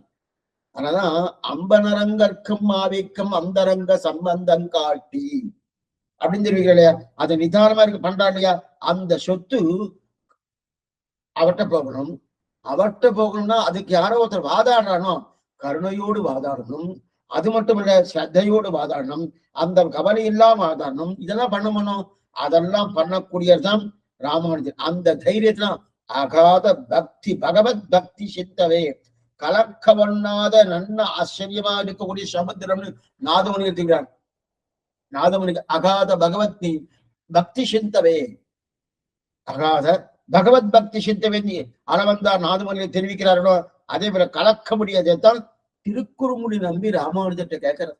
ராமானுஜர் திருத்தி திருமகள் கேள்வனை காக்கியவன் என் நெஞ்சில் பொருத்தப்படாது மேல பாசனம் வரப்போறது. அப்படி இருக்கச்சே கொண்டு போய் அவரால பண்ண. அதனால்தான் மண்மிசையோனிகள் தோறும் பிறந்து எங்கள் மாதவனே கண்ணுள் இருக்கிறோம் காண எல்லார். எத்தனை பிரயத்தனம் பண்ணாலும் நம்ம கிட்டக்க போல. அதுக்கப்புறம் மூணாவது லைன்றது அண்ணலி ராமானுஜன் வந்து போன்றிய அப்பொழுதே நன்னறிஞானம் தனி கொண்டு நாரணற்காயினரே. இவரால இது எப்படின்னா பகவானால பண்ண முடியல, இவர் பண்ணிட்டார். என்ன பண்ணிருக்கணும்? சாமானிய பாசுரமே எப்படி வந்திருக்கணும்னா சுவாமி ராமானுஜன் பகவான் திருவிழா கொண்டு போய் சேர்த்துட்டார் அப்படின்னு சொல்லியிருந்தாலே போறோம். அது குறுக்க அதுக்கு ஒரு விசேஷம் விடுறார். என்ன விஷயம்னா அவராலேயே பண்ண முடியல சுவாமி, அதையும் எங்க ராமானுஜர் தான் பண்ணார் அப்படின்னு தான் அமுதரா திருவரங்கத்தை வந்து நான் காட்டுறார். அதைத்தான் இங்க தெரிவிக்கிறார். இந்த விஷயத்த யார் பண்றாருன்னா திருக்குறளை நம்பி ராமானுஜத்தை கேட்கிறார். என்ன கேட்கிறேன்னா, என்னமோ நான் எவ்வளவு அவதாரம் பண்ணினேன், எத்தனை சாஸ்திரத்தை கொடுத்துருக்கேன், என்னென்ன சேட்டிதங்கள் பண்ணு, இப்படி இருக்கணும், கூடவே என்னோட இருந்தவாரெல்லாம் வந்து அதுக்கு தகுந்தா போல அவ்வாறே அனுஷ்டித்து காட்டினேன். அப்படி இருந்தா யாருமே தெரிஞ்சலையே ராமானுஜா, நீ என்ன பண்றீங்க? நீ ஏதாவது மந்திரம் வச்சுட்டு இருக்கிற? அரே நீ சொன்ன உடனே பொழிக போயிட்டு வள்ளியர் சாபனை எல்லாம் திருந்தராளே, எவ்வளவா திருந்தரா அப்படின்னு இந்த வார்த்தையை திருக்குறுங்குடி நம்பியே ராமானுஜர் கேட்டிருக்காரு. ருச்சி ஜனக விபவலாவண்யம் வைஷ்ணவ வாமனத்திலே பூர்ணம் தெரிவிக்கிற ஆச்சாரிய ஜெயக்காரன். ருச்சி ஜனக விபவலாவண்யம், ருச்சியை பிறப்பிக்கவில்லை லாவண்யம். அந்த லாவண்யனா பூர்ணமான அழகு, பூர்த்தியான அழகு. சௌந்தர்யம் வேறு, லாவண்யம் வேறு. சௌந்தர்யம்னா அவயவங்கள் ஒவ்வொரு அவயவத்துக்கு இருக்கக்கூடிய அழகு, அது சௌந்தர்யம் வேறு. அது திருநாகை அழகியார். அச்சோ முருகன் பொன்னிவர் மேனி மரகதத்தின் பதிகம், அந்த பதிகத்துல தெரிவிக்கிறார் திருவங்கையாழ்வார். அச்சோ ஒருவர் அழகியவா, அச்சோன்னு ஒரு சப்தம் இருக்கா சுவாமினா அப்படின்னு என்ன ஆச்சரியம் அப்படின்னு சொல்றோமோ அவ்வளவு ஆச்சு. அந்த அழகை சேவித்ததுக்கு அழகன்னா அப்படிப்பட்ட அழகு. அச்சோ ஒருவர் அழகியவா, அதே சவுந்தரராஜன். அப்ப அவயவங்கள் அழகு, இங்க லாவண்யம், திருவேணி முழுவதும் அழகு. ருச்சி ஜனக விபரலாவண்யம் வைஷ்ணவ வாமனத்திலே பூர்ணம் தெரிவிக்கிறார் இல்லையா? அப்ப ருசி பிறக்கவல்ல, நமக்கு சேவிச்சவன ருசி வருமா? அப்படிப்பட்ட லாவண்யம் எம்பெருமானின் திருவடி துறக்கமாக திருவடிகளாக அற்புதமான திருக்குறளுடைய நம்பியுடைய வடிவழகு. அப்படிப்பட்ட வடிவழகு அந்த திருக்குறள் நம்பியோட வர்ண கலாபத்தோடு இருப்பார். வர்ண கலாபத்தை சேவை செய்கிறேன். அதே திருக்குறளை நம்பியாகட்டும் வடபத்திரசாயி, அவருக்கு பேரே பெரிய பெருமாள் பேர், சிவில்புத்தூர் வடபத்திரசாயி. அந்த வடபத்திரசாயும் அதே போல வர்ண கலாபத்துல தான் சேவை செய்கிறேன். அதே சிவில்புத்தூர் ஆண்டாள் ரங்கமன்னார் இல்ல, பெரியாழ்வார் திருவாராதனம் பண்ண பெரியாழ்வார் பல்லாண்டு பாடின பெரியாழ்வார சொல்லப்பட்ட நன்னடை அன்னம் பறந்து விளையாடும் வில்லுபுத்து உறைவாந்தன் பொன்னடி காண்பதோர் ஆசையினால் என் பொருகையர் கண்ணினை துஞ்சான் ஆண்டாள் தெரிவித்தாப்பட அந்த ஸ்ரீவித்து வடபத்திரசாயி. அந்த வடபத்திரசாயி என்னன்னா வர்ணகலாபம் தான். வர்ணகலாபத்துலதான் சேவை சாய்க்கிறார். ஆச்சரியமா என்ன, இந்த வர்ணம்லாம் இன்னைக்கு இருக்கே. வர்ணம்னா என்னது? பெயிண்ட் நம்ம அடிக்கிறோம், கதவை கிடைக்கணும், அதே போல இந்த ஜனக்கதவை கிடைக்கணும், வேற எதுக்கு இதுக்கும் துரு பிடிக்கிறது அது கிடையாது. அந்த மாதிரி செயற்கையாக பண்ணப்பட்ட வர்ணகலாபம் இல்லை, செயற்கையாக பட்ட வர்ண. இது எங்க இருக்குன்னா கேரளா திவிதேசம் போகணும். கேரளால அங்க இருக்கக்கூடிய காடு, அந்த காடுல இருக்கக்கூடிய நிறைய மூலிகைகள், அந்த மூலிகைகள்லாம் கொண்டு வந்து பிழிவா ரொம்ப சிரமப்படும். பிழிஞ்சு பிழிஞ்சு உத்தினூடுதான் வரும். அந்த சிரமப்பட்டு எடுத்து கிட்டத்தட்ட 2-3 மாசங்கள் ஆகும் எடுத்து அந்த வர்ண கலாபத்தை தான் திருக்குறுங்குடி நம்பிக்கும் தெரியும். அதே போல இவர் வடபத்திரசாயி ஸ்ரீவில்லிபுத்தூர் வடபத்திரசாயிக்கும் அந்த வர்ணம் எங்கெங்கெல்லாம் இருக்கோ அதோட அந்த அந்த ஏன்னா அந்த தேசத்துலதான் நிறைய மூலிகைகள் இருக்கு, வர்ணகலாப மூலிகைகள். அந்த மூலிகை கொண்டு இப்ப திருக்குடி நம்பிய மகளாதாசம் பண்ணுகிறார் பெருமாள். ரங்காசம் பண்ண உடனே மேற்கொண்டு ராமானுஜர் விடை கட்டு போறார், நான் கிளம்புறேன் மங்களாதாசனம் கிளம்பச்சு. அப்ப கேட்கிறாரு, நீ இன்னொன்னு நீ பிறந்து பிறந்து பிறந்து நான் என்னன்னோ பண்ணேன்னு என்னன்னோ பண்ணணும்னு பார்த்தனே, ஒன்னும் நடக்கலையே, நீர் மட்டும் எப்படி திரித்தினேன்னு கேட்கிறார். நீ மட்டும் எப்படி திரித்தினேன்னு நம்பி திருக்குறுங்குடி நம்பி ஜெட்ட நம்பி பஞ்ச நம்பி நின்ற நம்பி இருந்த நம்பி திருப்பார்கல் நம்பி மலவேல் நம்பி நடந்த நம்பின்னு 5 நம்பி இருக்கு இல்லையா, அந்த நம்பி நீ எப்படி திரித்தினேன்னு சொன்ன உடனே ராமானுஜன் நான் இப்படி திரித்தினு சொல்லணுமோ சொல்லல, நீ கேட்கிற விதத்துல கேள்வி நான் சொல்ற விதத்துல சொல்றேன். என்னமா கேட்கணும், நீ சிஷ்யனா இருக்கணும் ஆச்சாரியனா இருக்கணும். உண்டா இன்னைக்கு நீங்க போய் சேவிக்கலாம். திருக்குறளை நம்பி சன்னிதியில மூலத்துல ஒரு பீடம் இருக்கும், ராமானுஜனுக்கு போட்ட பீடம். அந்த நீங்க அங்க போனதுக்கு அப்புறம் நீங்க நம்பி அங்க இருக்க அர்ச்சக சுவாமிகிட்ட நீங்க பிரார்த்தனை வச்சுட்டேன்னா அவர் இது வரைக்கும் இதான் ராமானுஜர் இங்கதான் உட்கார்ந்துட்டார். நம்பி மடி ஒதுக்கி குனிந்து என்ன உபதேசம் அந்த உபதேசம் பெற்றார். அதனாலதான் அவருக்கு வைஷ்ணவ நம்பின்னு பேர். வேற யாருக்கும் வைஷ்ணவங்கிற சப்தமே கிடையாது. பெருமாளுக்கு வைஷ்ணவன் விஷ்ணு தான், அவர் வைஷ்ணவர் கிடையாது. நாமக்கெல்லாம் அதை விட பெருமை இருக்கு பாருங்க, நாமெல்லாம் வைஷ்ணவா. அவர் வைஷ்ணவன்னு சொல்ல முடியும்னா கிடையாது. அவர் விஷ்ணு சுவாமி, விஷ்ணு யார் பத்தின் இருக்காளோ அவ வைஷ்ணவானா அது கூட பூர்ணமா சொல்ல முடியாது. அப்ப யாரு சுவாமி வைஷ்ணவனா, ராமானுஜருடைய திருவடி சம்பந்தம் யாருக்கு இருக்கோ அவ வைஷ்ணவா, அவதான் வைஷ்ணவா. இப்ப எங்க இருக்கு, இப்ப பெருமாளுக்கு ராமானுஜருடைய திருவடி சம்பந்தம் பெற்றபடியானே அந்த சம்பந்தம் அவருக்கு வைஷ்ணவ நம்பின்னு பேர் வந்துட்டு. வெறும் நம்பி திருக்குறுங்குடி நம்பி, வெறும் திருக்குறுங்குடி நம்பி நம்பியை தென்குறுங்குடி நின்ற செம்பனேதுகளும் திருமூர்த்தியை உப்பர்வானவர் ஆதியஞ்சோதிய எம்பிரானை என் சொல்லி மறப்பணும் தெரிவிக்கிறார் இல்லையா. அப்படி இருக்க செய்தே வைஷ்ணவ நம்பின்னு பேர் வந்ததுக்கு. மத்த எல்லாரும் பெருமாளும் விஷ்ணுவா தான் இருப்பார், யாரும் வைஷ்ணவா இருக்க முடியாது. விஷ்ணுவை பின்பற்றுவர்கள் எல்லாரும் வைஷ்ணவர்கள் அப்படின்னு சொல்ல முடியும்னா பூர்த்தியா சொல்ல முடியாது. ஏன்னா இன்னைக்கு சில பேர்ல விஷ்ணுவை சேவிக்கிறா, எல்லாரும் சேவிக்கிறா. வேறு மதத்தவர்கள் விஷ்ணு வந்து சேவிக்கிறா, அப்பெல்லாம் வைஷ்ணவான்னு சொல்ல முடியுமானா ராமானுஜ சம்பந்தம் இருக்கா அப்படிதான் இருக்கணும், அப்பதான் வைஷ்ணவம். அப்ப விஷ்ணுவை பின்பற்றுவ வந்து வைஷ்ணவம் கிடையாது, ராமானுஜை பின்பற்றவர்கள் வைஷ்ணவம் தெரியாதா. அந்த விதியின்படி பார்த்தா திருக்குறுங்குடி நம்பி வைஷ்ணவராயாச்சு, ஆசை நீ வைஷ்ணவராயாச்சு. என்னமா 2 தடவை வந்திருக்கார். ஒரு தடவை சுவாமி எம்பெருமானார் கேரள திவ்ய தேசம் போனார் திருவனந்தபுரத்துக்கு. திருவனந்தபுரத்துக்கு போய் அங்க ஏதோ சில ஆகம விதிப்படி அங்க நடந்துட்டு இருக்கு. பகவானை திருவாராதனம் கெடுவிடர் ஆயவெல்லாம் கேசவா என்ன நாளும் கொடுவிலை செய்யும் கூற்றின் தவறுகளும் குறுகையெல்லாம் விடமுடை அரவில் பள்ளி விரும்பினான் சுரும்பலற்றும் தடமுட வயல் அனந்தபுர நகர் நடமினோ நமர்களுள்ளீர் நாமுமக்கரிய சொன்னோன்னு அளவந்தாவுடைய ஆச்சரியமான ஐத்தியமா இதுல காட்டப்படுகிறது. அது மட்டும் இல்ல, கடைத்தலை சீக்கப்பெற்றால் கடுவினை கடையலாமினை திருவனந்தபுரம் திவ்ய தேசம் ஆச்சரியமான திவ்ய தேசம்.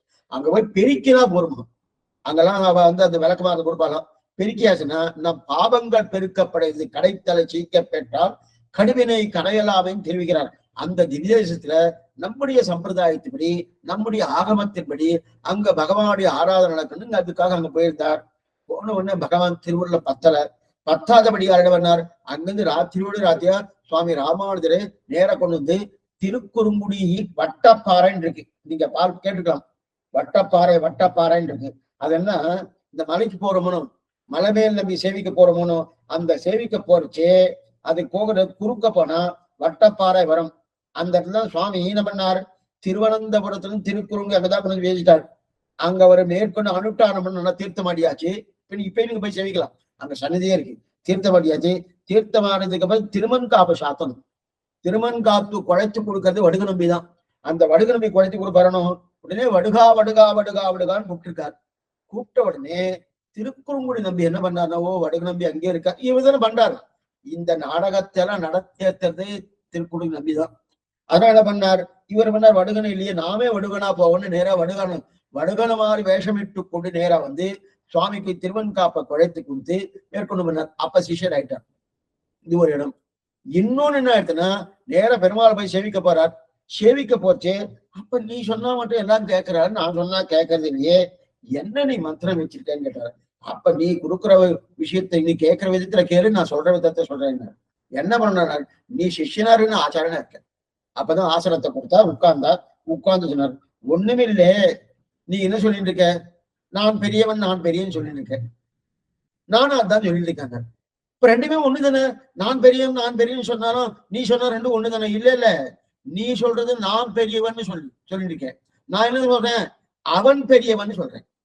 என்னைக்குமே நான் பெரியவன் நான் பெரியவன் ஒரு டம்பம் நன்னிட்டு பண்ணிட்டுதா ஜனங்க நம்ப மாட்டாங்க. அவன் பெரியவன் சொன்னா அதை நம்புவான். அதைத்தான் நான் பண்ணிட்டு இருக்கிறத தவிர ஒன்னும் புதுசா ஒண்ணும் பண்ணல. சாஸ்திரம் என்ன சொல்லித்தோ அதை திரும்பி இதை நான் சொன்னா ஏன் கேட்க மாட்டேன்னா கேட்க மாட்டான். நீ தத்துவத்தின் வாக்கியத்தை காட்டும் தத்துவ தரிசியுடைய வாக்கியம் தான் பிரதானம். தத்துவம் பகவான் தத்துவம், பகவத் தத்துவ வாக்கியம், தத்துவத்தின் வாக்கம், தத்துவத்தின் வாக்கியம் எடுபடாது. கீதை எவ்வளவு எடுபடுத்துது, திருவாய்மீனம் ஓஹோன்னு இருக்கு. கீதைக்கு அவ்வளவு பிராதானியம் இருக்கிற மேல ஆச்சாரியத்துல மேல பார்க்க போறோம். என்ன பார்க்கணும்னா, இந்த கீதையை காட்டிலும் மேம்பட்டது திருவாய்மொழி அப்படின்னு தெரிவிக்க போற. எதுக்கு சொல்றேன்னா, தத்துவத்தின் வசனத்தை காட்டும் தத்துவ தரிசி வசனம் இருக்கு இல்லையா, அதுதான் முக்கியம் அப்படின்னு தெரிவிக்கிறா இல்லையா, அதெல்லாம் தெரியுது. ஆக அப்படிப்பட்ட விஷயத்த இங்க தெரிவிக்கிறார். ஆக இங்க கண்ணுரை நிக்கிலும் காணவில்லார் உலகோர்கள் எல்லாம் அண்ணனை ராமானுஜன் வந்து தோண்டி அப்பொழுதே நன்னறிஞாலம் தலை கொண்டு நாரணர் காயினரன் தெரிவிக்கிறார். வியாக்கியான அவதாரிகள் முற்று பெற்றது வியாக்கியானம். மண்மிசை யோனிகள் தோறுங்கிறது மாறி மாறி பலபிறப்பம் பிறந்த வித்தேத்தனனை போலே என்னென்ற யோனியுமாய் பிறந்தா என்கிறபடியே மனுஷ தெரியக்கு ஸ்தாவர ரூபங்களான பல யோனிகள் தோறும் ராமகிருஷ்ண அவதார ரூபேன அவதரித்து எங்கள் மாதவனே இத்தனை நிகீனமான யோனிகளிலே புக்கது உங்களுடைய இழிவை காணமாட்டாதே பரம கிருபையாலேயே உங்களை ரட்சிக்கைக்காக என்றபடி மாதவனே கிருபா குணத்துக்கு உத்தம்பகை பெரிய பிராட்டியாராலேயே அவருடைய சேர்த்தியை ஸ்மரிக்கிறார். ஆசீர்வாதம் தெரிவிக்கிறார். வியாக்கியானம் இது வரைக்கும் பார்த்தது அவதாரிகை. இப்ப வியாக்கியானத்தை பார்க்கிறோம். அதாவது மண்மிசை யோனிகள் தோறும் பிறந்து எங்கள் மாதவனே கண்ணில் நிற்கிறோம் காணகில்லார். இப்ப அர்ஜுனுக்காக கண்ணன் சொன்ன பகூடிமே வெதீதானே ஜன்மாச்ச தவார்ஜுனா தானியகம் வேதே சர்வாணி நத்தம் வேச்சே பரந்தபான்னு பேரு. பரந்தபா அர்ஜுனா, உன் பிறப்பும் உண்மை, என்னுடைய பிறப்பும் உண்மை. ஏன்னா அர்ஜுனுக்கு சந்தேகம் வந்துருது, நானும் நிறைய வாட்டி பிறந்திருக்கேன், நீ நிறைய வாட்டி பிறந்திருக்க அர்ஜுனா அப்படின்னா. அப்ப என்ன போலதான் நீ பிறந்திருக்க, நான் கர்மத்தால பிறக்கணும், உன்னையும் கர்மத்தால பிறனா உள்ள இல்ல அப்படி இல்லை. ஏன்னா நீ பிறந்தது உண்மை, நானும் பிறந்தது உண்மை. ஆனா இந்த நீ மாறி மாறி பிறந்திருக்க, நானும் மாறி மாறி பிறந்திருக்கேன். ஆனா நானும் பிறந்திருக்கேன். ஆனா அர்த்தம் என்ன தெரியுமா, இல்ல நீ பிறக்கிறதுக்கு நான் பிறக்கிறது வேறுபாடு உண்டு. ஆனா இங்க சொல்றது என்ன, மண்மிசை யோனிகள் தோறும் பிறந்து, மண்மிசை யோனிகள் தோறும் பிறந்து சம்சாரி சேதனாக இந்த ஜீவாத்மா மாறி மாறி பிறப்பது அது பெரிய ஆசிரம் இல்லையா. சர்வலோக மகேஸ்வரன் அவாப்த சமஸ்த காமன் அகிலேய பிரத்யேகன் சமஸ்த கல்யாண குணாத்மகன் சர்வேஸ்வரன், அவரும் மாறி மாறி பிறக்காரு. ஆனா அவரை பிறப்பது எதற்காக, நாம் பிறக்கிறது எதுக்காக, இவன் விலகுவதற்காக, அவன் சேர்த்துக் கொள்வதற்காக. அப்படின்னா நாம பிறக்கிறது பகவான் விலகணும் விலகணும் விலகணும். ஆனா விலகணுன்றதுக்காக என்ன பண்றோம், ஓ நம்ம என்னென்ன சரீர அனுபவம் உண்டோ, ஐஸ்வர்ய அனுபவம் உண்டோ, அதுக்காக அதெல்லாம் ஒன்றும் அனுபவிக்கல, இன்னும் சிரமப்பட்டுதான் இருக்கும். சம்சாரம் துக்கம் கேசம் அனந்த கேச பாஜனம் தெரிவிக்கிறா இல்லையா, அப்படி இருக்கிறது. அதுதான் நம்ம பிறக்கிறோம். பகவான் பிறக்கிறதுன்னா என்ன, நம்மளை சேர்க்கணும். அவரை கொண்டு வந்து எங்கேயா கிடைப்பானா, நான் இப்படி முன்னாடி சில பேர் வந்து அவளை கொஞ்சம் அப்படி கண்டுக்காம இருப்பா. சில பேர் பார்க்கணும், அவன் முன்னாடி போயிருந்தா 2 வார்த்தை என்கிட்ட பேசுறாளா, ஏன்னா அவளோட பேசணும்னு ஆசைன்னா அவ கண்ணில் பண்ண போனோம். அதே போல பகவான் என்ன பண்றார், நாம பிறக்கரை கட்சியை முன்னாடி அவதாரம் பண்ணி அப்படி இருந்து நிக்கிறார். அப்படி நம்ம கனிஷிக்கிறதே கிடையாது, அப்படி உதாசீனா இருக்கணும் இல்லையா. ஆனா பகவான் பிறப்பது நம்மை சேர்த்துக் கொள்வதற்காக, நாம் பிறப்பது பகவானிடத்திலிருந்து விலகி இருப்பதற்காக. அதான் மண்மிசை யோனிகள் தோறும் பிறந்து. அப்ப பிரயோஜனம் 2 பேருக்கும் வெவ்வேறு பிரயோஜனம். ராமகிருஷ்ண அவதாரங்கள்னா வராக அவதாரம்னா இத்தனை அவதாரம் பண்றார். அதுவும் ஸ்தாவரமா அவதாரம் பண்றார், ஜங்கமமா அவதாரம் பண்றார், தேவனா அவதாரம் பண்றார். என்னின்ற யோனியுமாய் பிறந்தாய், 4 யோனியுமாய் பிறந்தாய் இல்லையா, பிறந்தது எங்களுக்காக. அதனால் எங்கள் மாதவனே, எங்களுக்காக தான் பிறந்திருக்காங்க. என்னன்னா தெரியாது. அதனாதான் மண்மிசை யோனிகள் தோறும் பிறந்து எங்கள் மாதவனே, எங்கள் மாதவன். அப்ப எங்கள் உலகோர்கள் எல்லாம் எங்கள் மாதவனேன்னு புரியலையா? ஓ, இந்த மாதவன் நமக்காக பிறந்திருக்கா புரியல. இத திருவரங்கத்தினால் புரிஞ்சுட்டு இருக்காரு. ஆனா எங்கள் மாதவனே எடுத்திருக்காரு. அவருடைய கோஷ்டி இருப்பாருனோ, அந்த கோஷ்டி புரிஞ்சுட்டு இருக்க, நாம புரிஞ்சுக்கல. எங்கள் மாதவனே எங்கள் மாதவனேன்னு புரிஞ்சுட்டது நாம இல்ல, திருவரங்கத்தை புரிஞ்சுட்டாரு. இப்ப இந்த தாழ்ந்த ஜென்மத்துல எதற்காக பகவான் அவதாரம் பண்ணா, நம்மளுடைய இழிவை காண மாட்டாத பரம கிருபையாலே நாம படக்கூடிய சிரமங்கள், ஓ இந்த சம்சாரத்தை இப்படி பட்டு இருக்காரே, எப்படியாவது இவனை மேல கொண்டு வரணுமேன்றதுக்காக முதல்ல அவதாரம் ஏற்பட்டது. முதல்ல என்ன பண்ணா, ஜெகத்தை சிருஷ்டித்தான். பழைய காலம் அச்சித்துக்கு சமமா இருந்தோம்.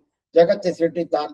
ஜெகத்தை சிருஷ்டித்து போதாதுன்னு, ஓ அது போற அதிபாலுக்கு முதல்ல கர்ணகலைவரம் கொடுத்தாச்சு. அதுக்கு போற சாஸ்திரத்தை கொடுத்தான். சாஸ்திரத்தை கொடுத்தோன்னா நீ வேதத்தை வாசிட்டு வா, எங்கிட்டக்கவா அப்படின்னு சொன்ன உடனே அதுவும் நடக்காதபடியார் திருலோகாச்சார் தெரிவிக்கிறார். இதெல்லாம் இவர் பரமபத்திலே உட்கார்ந்துட்டு இருந்தா என்ன பிரயோஜனம்? ஒரு பிரயோஜனம் இல்லை, ஒரு பிரயோஜனம் இல்லை. ஏன்னா இப்போ புரியத்துக்கு கதை, ஒருத்தர் கிணத்துல விழுந்துட்டார்னா, விழுந்துட்டியா, மேலவா அப்படின்னு சொன்னா அவர் தான் விழுந்துட்டாரு, எப்படி வருது? அப்ப என்ன பண்ணுவோம், இவர் அந்த கிணத்துல போய் அவனை தூக்கிட்டு வரணுமே தவிர, நீ மேலவான்னு அவரால் வர முடியுமா? வரவே முடியாது இல்லையா? அதே போல இந்த மான பிடிக்கிறவனா மான காட்டணும். மான காட்டாம எச்சையோ காட்டினா என்ன பண்ண, புலிய காட்டினா அது ஓடிட்டு போடுதணும். அதே போல பகவான் புலி நாமெல்லாம் மான் தெரிவிக்கிறாடியா, அதெல்லாம் என்ன பண்ணார், இதெல்லாம் ஆகாது போட்டுக்குன்னு சொல்லி மேலவான்னு வரப்போறது இல்லை. அதெல்லாம் நாம சம்சாரம் என்கிற படுகொழி இருக்கும். சம்சாரம் என்கிற படுகொழி நம்ம இருக்கோம். அந்த படுகொழி நம்ம ரட்சிப்பதற்காக அந்த சம்சாரத்துல பகவான் அவதாரம் பண்ணார். இதுக்கு அடிக்கடி நம்மளுடைய பூர்வாச்சாரம் ஒரு திட்டான்னு சொல்லுவான். ஒரு கப்பல் போயிட்டே இருக்கு, ராஜா எல்லாம் கப்பல் அப்படி ராஜாவோட குழந்தைகள் எல்லாம் கப்பலை போயிட்டு இருக்கா. அப்படி விட்டத்துல நின்று ஒவ்வொன்னா சுத்தி காமிச்சுட்டு இருக்காரு. இது குழந்தை இந்த மாதிரி இங்க இருக்கு பாரு இப்படி இருக்கு பாரு அப்படின்னு காமிச்சுட்டு இருக்கான். சட்டுன்னு அலை அடிச்சது. கப்பல் இப்படி தழும்பு போனோம். தழும்பு வச்சு குழந்தை விழுந்த உடனே அந்த ராஜாவுக்கு துராதிபதிகள் எத்தனை இருக்கா படைகள், காலாட் படைகள், என்னென்ன படைகள் உண்டோ அத்தனை படைகள் இருக்கு இல்லையா, அத்தனை படைகள் நீங்க போயிட்டு அந்த குழந்தைய எடுத்துட்டு வாங்க, என் குழந்தைய கொண்டு வாங்க அப்படின்னு சொல்லுவாரு. நான் தானே குதிப்பேன். அபாலம் குதிப்பா, அபாலம் மற்ற பேரும் குதிப்பா, இவரும் குதிச்சுவாருங்க. தம்பிள்ளையா சொன்னோம், இவங்க அபாலம் எல்லாரும் குதிக்கிறதுக்கு தயாரா தான் இருக்கா அப்படின்னு சொன்னோம். இவரும் குதிப்பார் இல்லையா, இவர் ஏன் சுவாமி குதிக்கிறாரு, தம்புள்ள, அதனால அதே போல பகவான் குதிக்கிறார், நாம் அத்தனை பேரும் புள்ள. அப்ப பகவானுக்கு மற்ற பேரும் குதிக்கிறாரு சுவாமின்னு. அப்ப குதிக்கிறான்னு இப்ப வாயு குதிச்சிருக்கார், வர்ணம் குதிச்சிருக்கார். அதே போல யார சுக்ரீவன், அர்ஜுனன் இவெல்லாம் குதிக்கிற மாதிரிதான் மத்த அந்த படைகள்லாம் குதித்த மாதிரி. அதே போல பகவான குதிச்சு கொண்டு வராருனோ. இருந்தாலும் பெத்த தந்தை என்ன பண்ணுவோம், நான் குதிச்சாதான் அவன் தந்தை என்ற நிலை நிற்கும்ன்றதுக்காக குதிக்கிறாருனோ. அதே போலதான் பகவான், அவர் தான் பிதா, மாதா நாராயணகா பிதா நாராயணகா சர்வம் சுகுர்து நாராயண ஆழ்வாரை தெரிவிக்கிறாரு. செயலையை கண்ணியரும் பெருஞ்செல்வமும் நன்மக்களும் மேலா தாய் தந்தையும் அவரே அப்படின்னு தெரிவிக்கிறார் இல்லையா. அப்படி இருக்க செய்து அந்த அவதாரத்தை தானே குதித்து அவதாரத்தை பண்ணினானே தவிர அதுவும் சபலமாகல.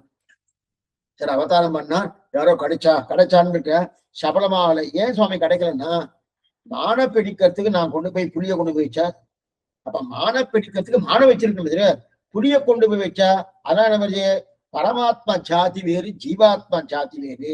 ஆழ்வார் சாதிக்கிறார், யானொற்றி என்னுள் இருத்துவம் என்றிலன் தானொற்றி வந்து என் தனிநெஞ்சை வந்தித்து ஊனொற்றி நின்று என் உயிரில் கலந்து இயல் வானொற்றுமோ இனி என்னை நெகிழ்க்க வேண்டிய, என்னை நீ பிடிக்கிறதுக்காக கிட்டக்க வர, நான் என்ன பண்ண, உன்னை விட்டுட்டு ஓடி பின்னாடி ஓடிட்டு இருக்கேன்.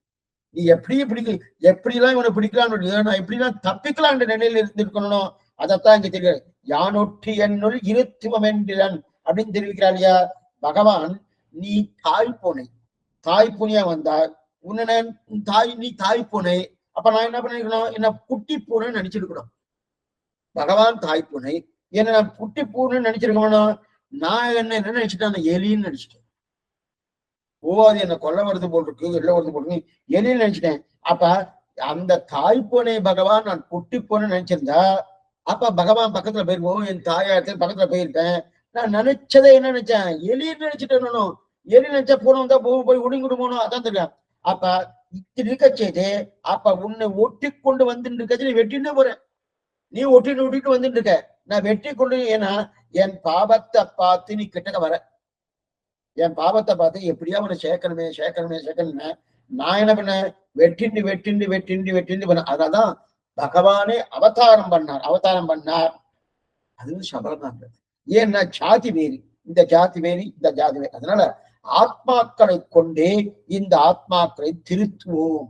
தான் பகவான் பண்ண பெரிய ஒரு விஷயம்.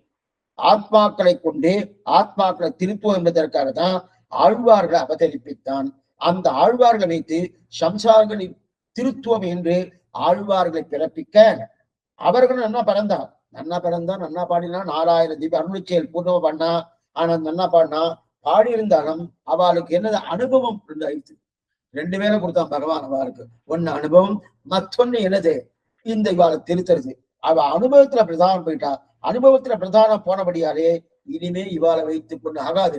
நம்ம நினைச்சது 2, ஒண்ணு பூர்த்தி ஆயிடுத்து, இன்னொன்னு பூர்த்தி ஆகலன்னு சொல்லி மேற்கொண்டு ஆச்சாரிகளை சிருஷ்டித்தான். இப்ப ஆச்சாரத்தை ஒழுங்கா பண்ணுவாரா சுவாமின்னா, ஆழ்வார்கள் பண்ண மாதிரி பண்ண மாட்டாரான்னா பண்ண மாட்டான். ஏன்னா அவளுக்கு பிராதானியம் உபதேசம். அது இங்க சிவசமுத்திரம் பண்ணா சொல்லணும். ஆச்சாரியன் சிஷ்யன் ஆறுயிரை பேணும் அவன். சிஷ்யனுடைய ஆறுயிர்னு ஆத்மா. ஆச்சாரியனுக்கு சிஷ்யனுடைய ஆத்மாவிலேயே நோக்கு இருக்கணும். இந்த சிஷ்யனை எப்படியா தேத்தணும். அதுதான் அவனுடைய கர்த்தவியம் இல்லையா. அதனால ஆச்சாரியாருக்கு பிரதான உபதேசம். அந்த உபதேசம் ஆனபடியாலே ஏன்னா ஆழ்வார்கள்லாம் அவாவா கிளம்பி போயிட்டா சுவாமி. இவர் 32 வயசுல போயிட்டார். மத்த சில ஆழ்வார் இருந்தா கூட அபாபா போயிட்டு கிளம்பிடலாம். அதனால என்ன பண்ணார், அதனால இந்த இவாளுக்கு இருக்கட்டும்ன்றதுக்கு ஆச்சார பிறப்பத்தி லோகத்து உபதேச பிராதானியம் ஆச்சாரம் பண்ணினான். ஆனா பண்ணினாதவர இந்த பாசனத்தை பாருங்கோ. மண்மிசை யோனிகள் தோறும் பிறந்து எங்கள் மாதவனே கண்ணுல நிற்கிறோம் காண இல்லார். இப்ப வியாக்கியாந்த வாசிங்க. எங்கள் மாதவனே கிருபா குணத்தின் உத்தம் வகை பெரிய பிராட்டியர் ஆகியாலே அவருடைய சேர்க்கையை ஸ்மரிக்கிறார். லக்ஷ்மியாசக ரிஷிகேஷகா தேவ்யா காருண்ய ரூபகா ரட்சக சர்வ சித்தாந்தே வேதாந்தே சீயத்தே என்று ஈஸ்வரனுடைய ரட்சணம் எல்லாம் பெரிய பிராட்டியாரோடு கூடி ஆசரிக்கப்படுகிறது. ஆகியாலும் அவளும் இந்த சேதனுடைய ரட்சணத்துக்காகவே அகலையில்லேன் இறையும் என்று சர்வதா அனபாயினா இருக்கையாரும் அத்தை பற்றி மாதவன் என்று அருளை செய்கிறார். அந்த ஸ்ரீயாலே இட்டு காரியம் கொள்கை என்றுக்கு நேர்கொடு நேரே தானே ஆசீர்வாதம். அதாவது கண்ணுல நிற்கிறோம் காணகில்லார் தெரிகிறார். பெரிய பிராட்டியார் சம்பந்தத்தை இங்க சேர்த்திருக்கார். மாதவகான பெரிய பிராட்டியாருக்கு மிகவும் பக்கத்துல இருந்து கொண்டு அவளுடைய ஆச்சரியமான அன்பை பெறுபவன் மாதவகான் பேர். அப்படி மாதவகா அப்படின்னு மாதவர்களையே சுவாமி பிராட்டி சம்பந்தத்தை இங்க சேர்க்கறது என்ன காரணம்? ஏன் பகவானா பண்ண முடியாதுன்னா அதாவது நல்லா பிடிச்சிருக்காரு, திருவகத்தம் செய்திருக்காரு. இந்த ஒண்ணு. 2வது மண்மிசை யோனிகள் தோறும் பிறந்து, மண்மிசை யோனிகள் தோறும் பிறந்து அப்படின்னு இருக்கு இல்லையா. பகவானை பத்தி அவதாரம் பண்றச்சே தோன்றினான்னு சொல்லணும். பிறந்துன்னு சொல்லப்படும். நமக்கு தான் பிறந்துன்னு சொல்லணும். பகவானை சொல்றச்சே தோன்றினான்னு சொல்லணும். இது இவரும் வியாசனம் தான் தெரிவிக்கிறார். ஆபிர்பூதம் மகாத்மனகா ததோகுல ஜெகத் பத்மா போதா அச்சுனதா தேவகி பூர்வ சம்ஜாய ஆபிர்பூதம். ஆபிர்பூதம் தோன்றினது. அந்த ஆபிர்பூதம் தோன்றினான்னு சொல்லலையே பிறந்தான்னு சொன்னாரு. அப்ப நம்ம போல பிறந்தாரா? அப்ப நாம தான் பிறக்கணும். அந்த மாதிரி பிறந்தாரான்னா ஆமா சுவாமி படாதன பட்டானு ராமன் எப்படி நாட்டில் பிறந்து நாரணர் காரன்றி ஆவரோ நாட்டில் பிறந்து படாதன பட்டு மனுஷக்கா நாம படுறதை விட ராமன் அவ்வளவு பட்டுக்கணும். அதனால அவன் நான் பிறந்துன்னாரு. பிறந்து என்றார். பிறந்து என்றாலே அப்ப பிறந்துன்னு வந்து சொல்லணும். பிறந்துன்னு வந்தாலே என்ன சொல்லணும் சுவாமி, அவர் பிறக்கணுன்ற அவசியம் கிடையாது. ஆனா பிறந்து வந்துடும். அப்ப பிறந்துன்னு ஒரு சப்தம் வந்தாலே கிருப்பைன்னு அர்த்தம். பிறந்து இப்ப புரியறதுக்காக சொல்லுங்க. ஒருத்தருக்கு ஒரு இடத்துக்கு போகணும், அங்க போக வேண்டிய அவசியம் இல்லை, அங்க போகாமே இவர் தன் காரியத்தை பார்த்துக்கலாம். ஆனா அங்க போய் அவளுக்கு ஒரு நல்வார்த்தை சொல்லிட்டு அவளுக்கு ஆசுவாசப்படுத்திட்டு பண்ணலாம் அப்படின்னு இவர் இருந்த இடத்துலயே பண்றதுக்குரிய சாமர்த்தியம் இவருக்கு உண்டு. இருந்தாலும் அங்க போறாருன்னா என்ன சுவாமி, இந்த சுவாமியில அங்க வந்திருக்காரு, அங்க வரவே படாதுன்னு சொல்றேன்னா போயிருக்காரு. அப்ப அது போனதுக்கு என்ன காரணம்? கிருப்பை.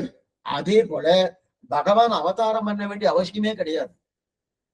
ஆனா அவதாரம் இங்க சொல்ல பிறந்து மண்மிசை யோனிகள் தோறும் பிறந்து. பிறந்தன்னா நாம எப்படி பிறக்கிறோமோ அந்த மாதிரி பிறந்திருக்காங்க இந்த சம்சாரமா பிறந்து. அப்ப அந்த பிறப்பதற்கு காரணம் என்ன தெரியுது? இதுல இருந்து கிருப்பை தான் காரணம், பிரதான கிருப்பை தான். அந்த கிருப்பையை தூண்டிவிட ஆள் வேணுமோ? கிருப்பை இருக்கு சுவாமி பகவான்கிட்ட. ஆஞ்சநேயருக்கு அவ சக்தி தெரியாதான், தெரியும் நன்னாவே. ஆனா யாராவது தூண்டி விட்டா கிடுகிடுன்னு வந்துருவோம். அதை போல பகவான் என்ன பண்ணாரு, அவர் கிருபை இருக்கு. கிருபை இருக்கு. வாத்சல்யம் என்ன, சுவாமித்யம் என்ன, சௌசீல்யம் என்ன, சௌலபியம் என்ன, என்னென்ன குணம் கூட அத்தனை சமஸ்த கல்யாண குணா பகன் தெரியல, எல்லா குணமும் உண்டு. ஆனா அந்த கிருபையை தூண்ட விட்டுறதுக்கு ஒரு ஆள் வேணுமானோ? அப்ப வெறுமனே பிறந்து பிரயோஜனம் இல்லை. பகவான் அவதாரம் பண்ணாராம், ஒண்ணும் பண்ணல சுவாமி. அவதாரம் பண்ண ஒரு பிரயோஜனம் இல்லை. அப்ப பிறந்து பிரயோஜனம் இல்லை. பிறந்து கிருபையை காட்டணும் போனோம். கிருபையை காட்டினா ஒரு கிருபையை காட்டியே யாரும் கிடைக்கல. அப்பனா அவர் கிருபையை காட்டலன்னா என்ன இருக்கு? ஒண்ணுங்க. அப்ப கிருபையை காட்டணுமோ?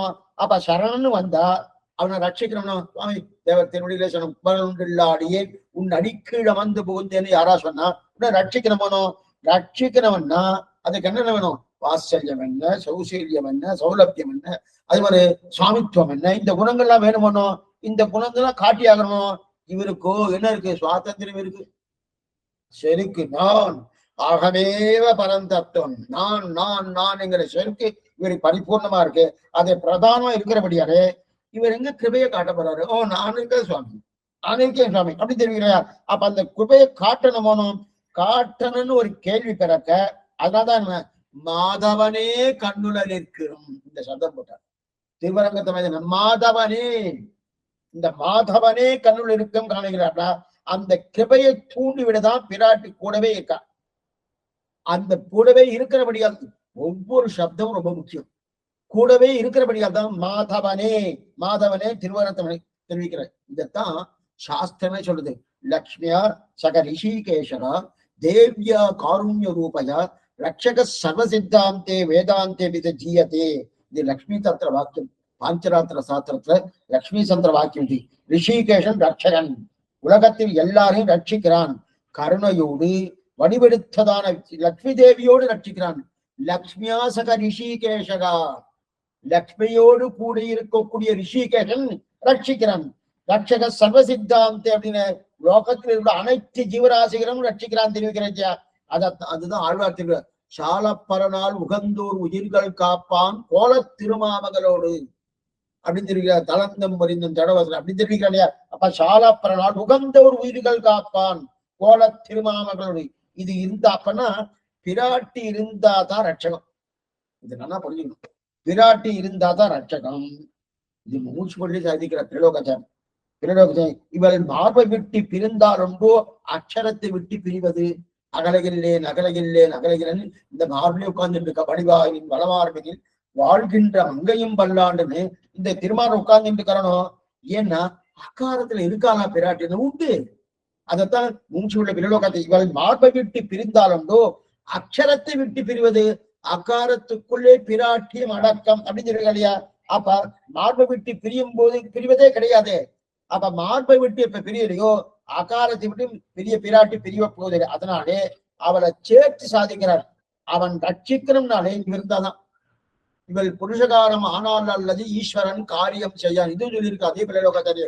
இவள் புருஷகாரம் ஆனால் அல்லது ஈஸ்வரன் காரியம் செய்யான்னு தெரிவிக்கிறான் இல்லையா? அப்ப ரட்சிக்கணும்னு சொன்னாலே பிராட்டி இருக்கா. இதெல்லாம் பாருங்க, ஸ்ரீராமாயணத்துல எங்கெங்கெல்லாம் கொண்டு இருக்கானா அங்க பிராட்டி இல்லை. ராவண வதத்தின் போது பிராட்டி இல்லை. பிராட்டி அசோகத்துல ராவண வதம் இங்க நடக்கிறது, பிராட்டி இல்லை. எங்கெங்களும் அதே 14,000 ராட்சசர்கள் கொண்டா அங்கேயும் பிராட்டி எங்கேயோ இருக்கா, அங்கிருந்து கிளம்பி ஜனஸ்தானம் தள்ளி வந்துட்டான்.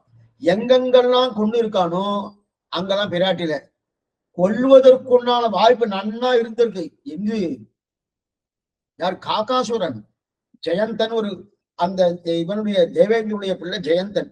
அவன் காக்கை வடிவம் கொண்டு பிராட்டியுடைய திருமார்பிலேயே சமத்தை கொடுத்திருந்தான். அழகால குத்தின் இருக்கான், மாம்சத்துக்காக குத்தின் இருக்கச்சே நிச்சயமா அவன் தண்டிக்கப்பட வேண்டியவன், பிராணம் போக வேண்டியது. ஒண்ணுமில்லை, பிராட்டிய தொடாமலேயே 10 மாசம் கொண்டு போய் வச்சிருந்தான். அவன் மாண்டான். இவ பிராட்டி திருமேனிலேயே தொட்டு சமத்தை கொடுத்துட்டு இருக்கான். இவன் தட்டுட்டான். இவள் சன்னதியாலே காகம் தலை பெற்றது, அது இல்லாமையாலே ராவணன் மாண்டான். இதே பிரலோகாச்சார் தெரிவிக்கிறார். அப்ப பிராட்டி இப்ப நமக்கு என்னன்னா, நாம எத்தனையோ தப்பு பண்ணிருக்கோம். 1 2 இல்லை, பாப கூட்டங்கள் அப்படின்னா யாருன்னா நாம தான், அடியேந்தான். அப்படி இருக்க செய்தினா அப்ப என்ன சுவாமி, பிராட்டி திருவடிகள்ல ஒதுங்கி ஆச்சு வச்சுக்கேன், அதெல்லாம் ஒண்ணுமே இல்லாம காமிக்கவே மாட்டான். அவன் காமிக்க வேண்டிய அவசியம் இல்லை. ஏன்னா இவ பாத்துக்கிறா, இவ பாத்துக்கோ. ஆனா பிராட்டியோட உண்மையை சொல்லிட்டு இவ தப்பு பண்ணிருக்கேன் சொல்லுவீங்க இல்லையா, அதைத்தான் தெரியா. இவ அகாரத்தை அப்ப இவள் சேர்ந்தாள் என்று ரட்சிக்கிறனால பிராட்டினும். அப்ப ரட்சிப்பதற்காக பிறந்தார் தெரியாது. அப்ப என்ன இது, மண்மிசை யோனிகள் தோறும் பிறந்து, அந்த பிறந்தார் ரட்சிப்பதற்காக. பிறந்த போது பிராட்டிலாம் ரட்சிக்க போறது இல்லை. அப்ப ரட்சிக்கணும்னா பிராட்டி வேணும். பிராட்டி வேணும்னா இவர் ரட்சிக்கிறான்னு வந்துருத்து. அப்ப பிராட்டி கூட இருக்கான்னு தெரியுது. ஏன் சுவாமி, பிராட்டி சப்தம் சொல்லணும்னா கூட இருக்கான்னு எடுத்துக்கலாமா? தாராளமா எடுத்துக்கலாம். இதுக்கு ஒரு எக்ஸாம்பிள் சொல்றேன். தீனோ தேவதத்தகா திவான புத்தின்னு ஒரு சாஸ்திரத்தை அப்பப்போ சில பழமொழி எல்லாம் சொல்லும். தீனோ தேவதத்தகா திவான புந்தி அப்படின்னா பருத்தி, அதுக்கு அது இன்னமும் தெரியாது. சாஸ்திரத்துக்கு தேவதத்தன் தெரியும். யாரோ ஒருத்தர், யாருன்னு நமக்கு தெரியாது. அடிக்கடி தேவதத்தன் சொல்லும். அது சாஸ்திரத்தை அந்த வார்த்தை பிடிச்சிருக்கு, அங்கங்க தேவதத்தன் சொல்லும். அப்ப தீனோ தேவதத்தகா திவான புந்தி, தேவதத்தன் பருத்தி இருக்கிறான், பகல் வேளையில் சாப்பிடுவது இல்லை அப்படின்னு சொல்லிச்சு. தீனோ தேவதத்தகா திவான புந்தி, தேவதத்தன் சாப்பிட்டு பருத்தி இருக்கிறாங்கன்னா குண்டா இருக்கார், பகல் வேலையே சாப்பிடுறது இல்லைன்னு. உடனே ஒருத்தர் பார்த்து, சுவாமி பகல்ல சாப்பிடலாம் இருக்காரு, எப்படி மருந்து இருக்க முடியும்? அவரோட காத்த சாப்பிட்டு, காத்தெல்லாம் சாப்பிட்டுலாம் பருத்தெல்லாம் இருக்க முடியாது. அப்படி இருக்கச்சுது. அப்ப பருத்திருக்கான்னு சொல்லிட்டு இருக்காரு. ஒருவேளை என்ன பண்றாலும், ஒருவேளை அவர் இயற்கையா அப்படி இருக்காராம், அந்த மாதிரிலாம் ஒண்ணும் கிடையாது, சாமான மனுஷன் தான். அப்படி இருக்கச்சு. அப்ப என்ன சுவாமி, அவர் பருத்திருக்காரு சொல்றாரு, ஆனா சாப்பிடறது இல்லை, பகல்ல சாப்பிடறது இல்லைன்னா அப்ப என்ன அர்த்தம் கிடைக்குது? சேர்த்து வச்சு ராத்திரி சாப்பிடறான்னு அர்த்தம். சேர்த்து வச்சு ராத்திரி சாப்பிடறான்னு. அதே போல பகவான் ரட்சிக்கிறான்னா ரட்சிக்கும் போது பிராட்டி சம்பந்தம் வேணும். பிராட்டிலாம் ரட்சிக்க போறது கிடையாது. அப்ப பிராட்டிலாம் ரட்சிக்க போறது இல்லையா? அப்ப பகவான் எப்ப ரட்சித்தாலும் பிராட்டி கூட இருக்காரு அர்த்தம். அது மட்டும் இல்ல, பகவான் எப்ப பிறந்தாலும் கூடவே பிராட்டி பிறக்கிறான். பிராட்டி இல்லாம நித்தியவேஷா ஜெகன்மாதா விஷ்ணு அனபாயினி மேல வரப்படுது. இதுக்கு சொல்ல வந்தா, அப்ப கூடவே பிராட்டி கூடவே பிறக்கிறார், அவரும் கூட அவதாரம். அதனால்தான் அதை தெரிவிக்கணுன்றதுதான் எங்கள் மாதவனே அப்படின்னு. அப்ப என்ன அகலகில்லேன் இறைவன் அலர்மேல் மங்கு உரைமார்பான் தெரிவிக்கிறார் இல்லையா? அந்த அகலகில்லான் திருமார்பை விட்டு பிரியவதே கிடையாது. எதனால இந்த சைத்தன்யம் இருக்கக்கூடிய ஜீவாத்மாக்களை ரட்சிப்பதற்காக அப்படின்னு தெரியுது. அப்ப பிரியறதே கிடையாது. இது பிள்ளலோகாச்சார் எப்படி தெரிவிக்கிறார்னா, பிள்ளலோகாச்சாருக்கு பெருசா சாஸ்திரமா பெரியா பார்க்க மாட்டார். சாஸ்திர தாத்பரியமா இருக்கக்கூடிய திருமந்திரம் என்ன, துவயம் என்ன, சமஸ்லோகம் என்ன, அதைதான் பிரதானமா பார்ப்பார். அந்த பிரதானம் பார்க்கச்சு அது என்ன சொல்லுது, அது எதுன்னு சொல்ல. இப்ப சரணாகதி பண்ணியாச்சு. சரணாகதிக்கு அவர் என்ன தெரிவிக்கிறார், சரணாகதிக்கு கால நியமமும் இல்லைன்னு.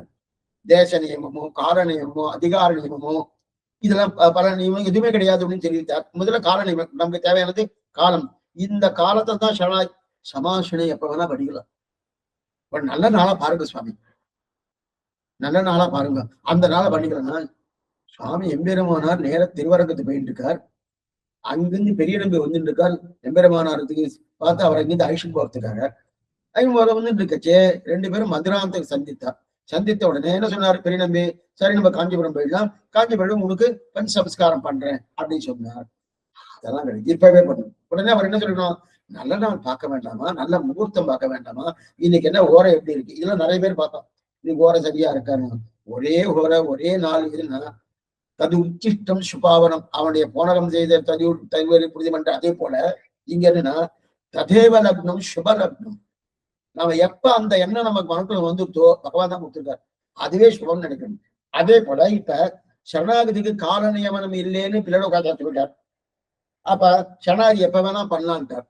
சரணாகதி எப்ப வேணா, ஏன்னா இப்பதான் சிபாரிசு பண்றான் பிராட்டி. சிபார்சு, இது ஒரு பெரியவர் சொல்றார், எங்க இருக்குன்னு கேட்டுறாதீங்க, அவர் சொன்னதை நான் திரும்பி சொல்றேன்.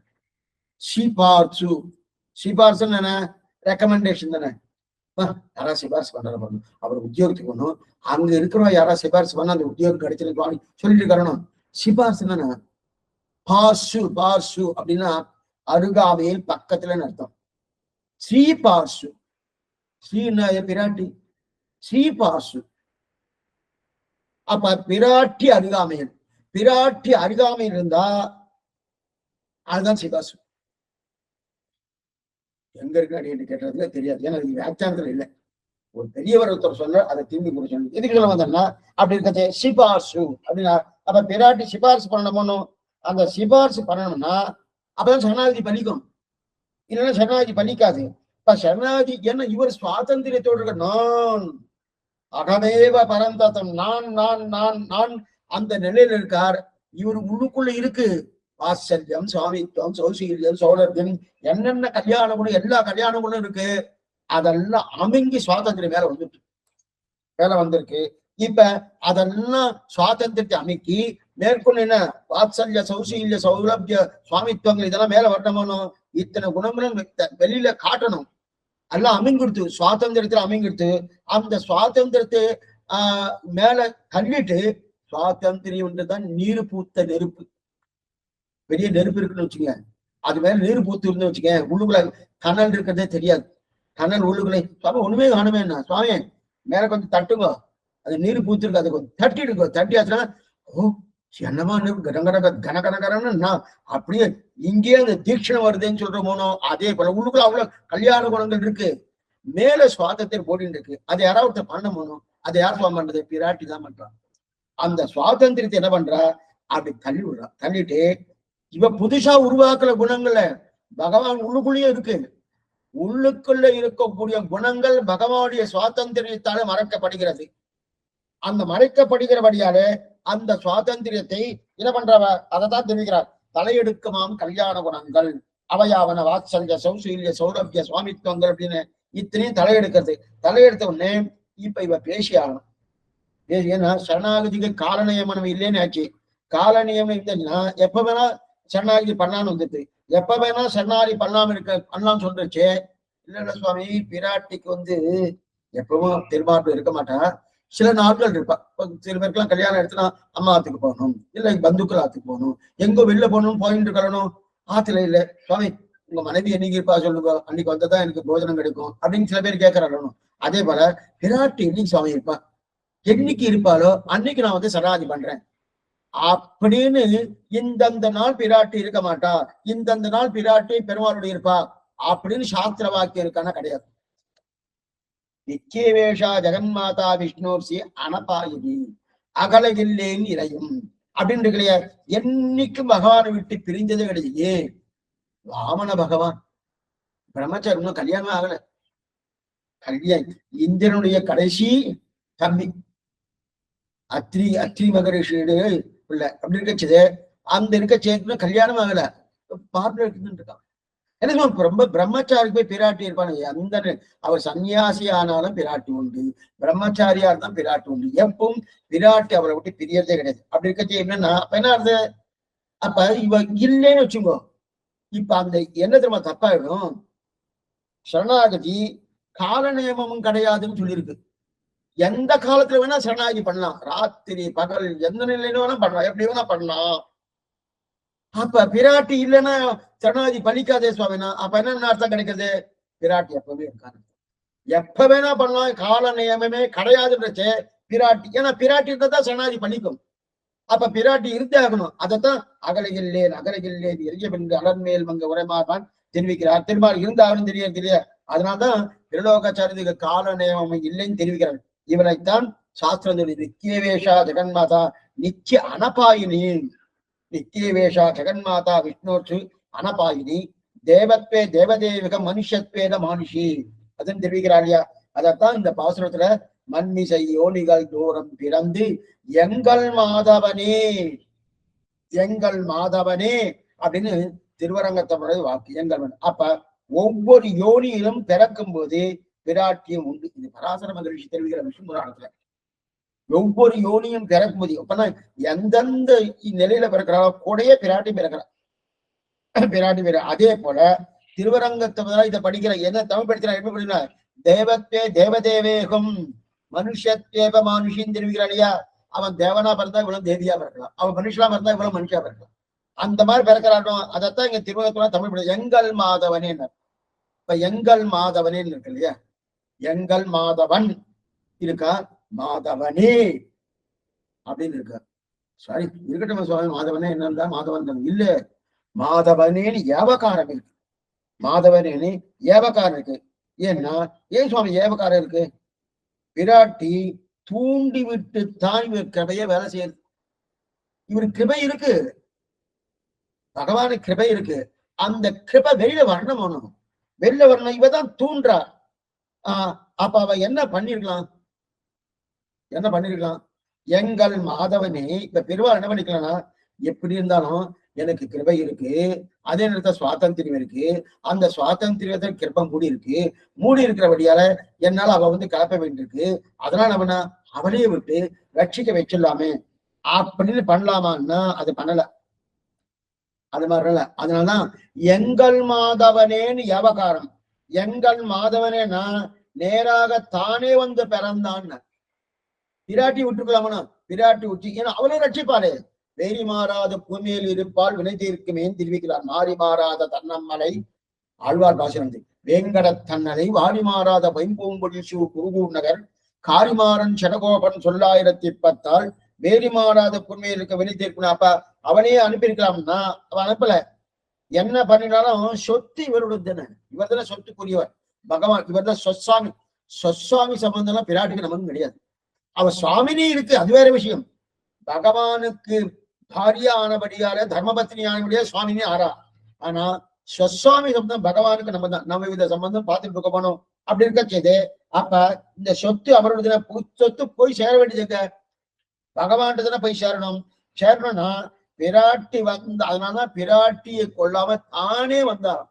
இது என் சொத்து, என் சொத்தா இருக்கட்டு நான் தான் போகிறேன்னு தானே மண்மிசை யோனிகள் தோறும் பிறந்து என்கிற அபிப்பிராயத்துக்கு காட்டுறேன். அப்ப பெருமாள் திருமார்பில் பிராட்டி இருக்காள். ஆனால் பிராட்டி வந்தாலுன்னா பெருமாள் வந்துதான் அர்த்தம் ஆகாது. ஆச்சரியமான அர்த்தம் தெரிவிக்கிறார். சரி சுவாமி, பிராட்டி வந்துட்டா பெருமாள் வந்து அர்த்தமாகாதுன்னு ஆகாது. ஆனா பெருமாள் வந்தாருன்னா பிராட்டி கூடவே வந்தாருன்னு அர்த்தம். புரியலையே சுவாமி? இப்ப பிராட்டி இருக்கணும் கூட பெருமாள் இல்லைன்னு அர்த்தம். அப்படி அர்த்தம் இல்லை. பிராட்டி வந்தாருன்னா அந்தர்யாமியா பெருமாள் இருக்கும். அது எல்லாருக்குமே உண்டு. அது நமக்கும் கோவில் மிஷனுக்கும் மாதிரி எல்லாருக்குமே. இப்ப நாம வந்தோம்னா பகவான் வர அந்த தாரணம் சொன்னீங்கன்னா அந்தர்யாமியா பகவான் இருந்தபடியாரு. ஆனா உண்மையா பெருமாள் இருக்காருன்னா கூடவே பிராட்டி திருமாப்பிலே இருக்காரு, கூடவே பிராட்டி இருக்கான்னு இது தெரியுது, நல்லா தெரியுது. ஆனா இங்க அது இல்ல. கண்ணுல நிற்கிலும் காணகில்லாம். இங்க என்ன தெரிவிக்கிறார்? பெருமாள் வந்தாதான் வந்துதான் அர்த்தம். அதுதான் மாதவனே. அப்ப ஏன் பிராட்டி அனுப்பலன்னா தானே வர்றார். சொத்து என்னுடையது, என் சொத்தானபடியாலே நானே வரணும் தெரிவிக்கிறேன். கண்ணுல விக்கிரம் காணகில்லாம். ஆக்கள் யார் வாழ்ந்த சம்சாரிகள் பார்க்கல. கண்ணுல நிற்கினும் காணகில்லார் அப்படின்னு நிற்கினும், கண்ணுல நிற்கினும் நின்று இருக்கார், பிரத்யட்சமா நிற்கிறார். நிற்கிறான்னா 11,000 வருஷங்கள் ராமன் இந்த லோகத்துல இருந்தான். ஒருத்தர் சொன்னார், சுவாமி ராமன் 11,000 வருஷம் சொல்லிட்டு இருக்காரு, மச்சமூர்த்தி அவதாரம் பண்ணணும். மீனோடு ஆமை கேடல் அறிகுறலாய் முன்னிமி ராமனாய் தானாய் பின்னிமி ராமனாய் தாமோதரனாய் கட்டியமானான்னு தெரிவிக்கிறார். 10 அவதாரத்தை சுவாமி திருவெங்கியாவை தெரிவிக்கிறார். அப்படி இருக்கச்சே மச்சமூர்த்தி அவதாரம் பண்ணாருன்னா அவர் சிறிது காலமே தானே சுவாமி இருந்தார், ரொம்ப காலம் இல்லையே, சிறிது காலம் தானே இருந்தாரு. ஏன் நரசிம்ம அவதாரம் 1.5 முகூர்த்த காலம்தான். 1.5 முகூர்த்த காலம் கல்வி பெயர்ச்சி. அவன் இன்னைக்கு நரசிம்மருக்கு எத்தனை ஸ்லோகங்கள் உண்டு, எத்தனை கோயில்கள் உண்டு, எத்தனை ஆழ்வார் பாசுரங்கள் உண்டு அப்படின்னு தெரிவிக்கிறீங்க. அப்படி இருக்கச்சதே அவர் 1.5 முகூர்த்த காலம் தானே, அவரையும் பார்க்க முடியலையே அப்படி இருக்கச்சதே. அதனால அப்ப இதை பார்க்க முடியுமானா பார்க்க இல்லையே சுவாமி. ராமன் 11,000 வருஷம் தானே பார்த்தேரா, கண்ணன் 120 வருஷம் தானே பார்த்தேரன்னா, ஒரு சம்சார ஜீவாத்மா பிடிக்க பகவான் எதிர்சூழல் புக்கு. இப்ப வியாக்கியானத்தை வாசிக்கும். கண்ணுல நிற்கணும் எதிர்சூழம்பு எனைத்தோர் பிறப்பு என்கிறபடியே சர்வகாலத்திலும் சர்வதேசத்திலும் சர்வ பிரகாசத்தாலும் சர்வருடையும் கண்ணுக்கு தன்னை விஷயமாக்கி கொண்டு நிற்கிறோம் அபயம். அதுக்கப்புறம் ஆச்சரியமா நிறைய அவர் என்னென்ன உபதேசம் பண்ணாரோ பகவான், அதெல்லாம் பூர்ணமா எலோகஞ்சய சுவாமி தன்னுடைய வியாக்கியானத்தை எடுத்திருக்கார். அபயம் சர்வபூதேபியோ ததாம் ஏதத்ருதம் என்றும், அதுவே மன்மனாபவ மந்தத்தகா மத்தியாதீன் மாம் நமஸ்குரு மாமை வைஷதி அந்த பிரஜாவிதி பிரியவே என்றும், அகத்வா சர்வபாபேபியோ மோட்சேச்சா மாஷத்துகா என்றும், அகம் சர்வம் கரிஷ்யாமி அனந்த்பராமி மத்பக்தம் நயாமி பரமாங்கதிம் என்றும் இப்படி உபதேசித்து படாதனப்பட்டு தூத்திய சாரங்களை பண்ணினாலும் இந்த ஆசிரியர் எடுத்திருக்கார்.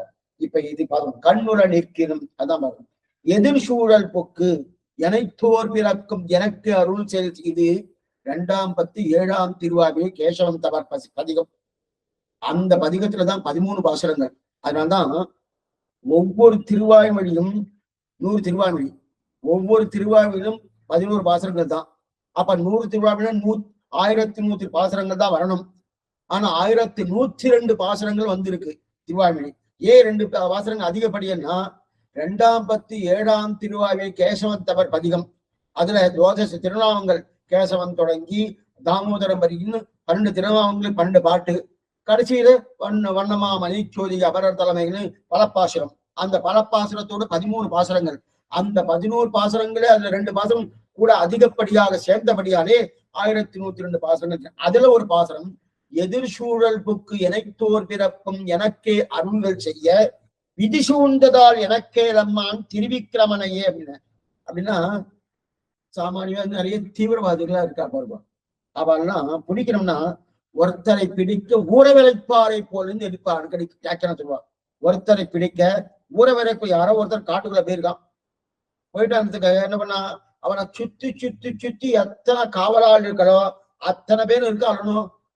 ஆமா சுவாமி பகவான் எங்க பகவான் அத்தனை பேரா? ஆமா, ஆழ்வார் தெரிவிக்கிறார். உலகமேத்தும் தென்னானாய் வடபானாய் குடபாடானாய் குணபால மதையானாய் இமையோர்க்கென்றும் முன்னானாய் தெரிவிக்கிறார். அப்படி இருக்கச்சுதே தெற்கே திவிதேசம், வடக்கே திவிதேசம், மேற்கே திவிதேசம், கிழக்கே திவிதேசம், ஒவ்வொரு திவிதேசமா இருந்து கொண்டு ஒவ்வொரு திக்கிலும் இருந்து கொண்டு இவன் இந்த பக்கம் போனா அங்க போறார், அந்த பக்கம் அந்த எதிர் சூழல் புக்கு நம்ம பிடிக்கிறதுக்காக அப்படி காத்துட்டு காரணம் எல்லா காலத்திலும் அவதாரம் பண்றார். அதுதான் முக்கியம். எல்லா எதிர் சூழல் புக்கு மட்டும் இல்ல சுவாமி இந்த காலத்துல அவர் இருக்க மாட்டார், அப்ப நம்ம தப்பிச்சுக்கலாம்னு பார்த்தா அந்த காலத்திலும் அவதாரம் பண்றார். எல்லா காலத்திலும் அவதாரம், எல்லா ஊர்லயும் அவதாரம் உண்டா சுவாமினா. ஒரு ஊர்ல ஜன்மம் பல செய்து வெளிப்பட்டுன்னு ஆழ்வார் தெரிவிக்கிறார். அஜாயமானோ பகுதா விஜாயத்தே அப்படின்னு தெரிவிக்கிறது இல்லையா? அப்படி எல்லா ஊர்லயும் அவதாரம், எல்லா பிரகாரத்தாலும் பிறக்கிறான். எந்த நிலையுமா மனுஷன் என்ன, தேவர் என்ன, திரியக்கு என்ன, ஸ்தாவரம் என்ன, ஜங்கமம் என்ன, எதுல வேணா கிடைக்கிறான், எல்லா காலத்திலும் நிற்கிறான். ஆனா கண்ணுடன் நிற்கிறோம் காணகில்லார். நமக்கு கண் முன்னாடி வந்து சேவை சாய்க்கும்படி நிற்கிறார். ராமாவதாரத்துல நம்ம இருந்ததுதான் சேவிச்சிருப்போம், கிருஷ்ணாவதாரத்துல இருந்தோம்னா சேவிச்சிருப்போம். ஆனா கண்ணு நிற்கிறார். யாருடைய கண்ணுக்கும் இலக்காகணும்னோ.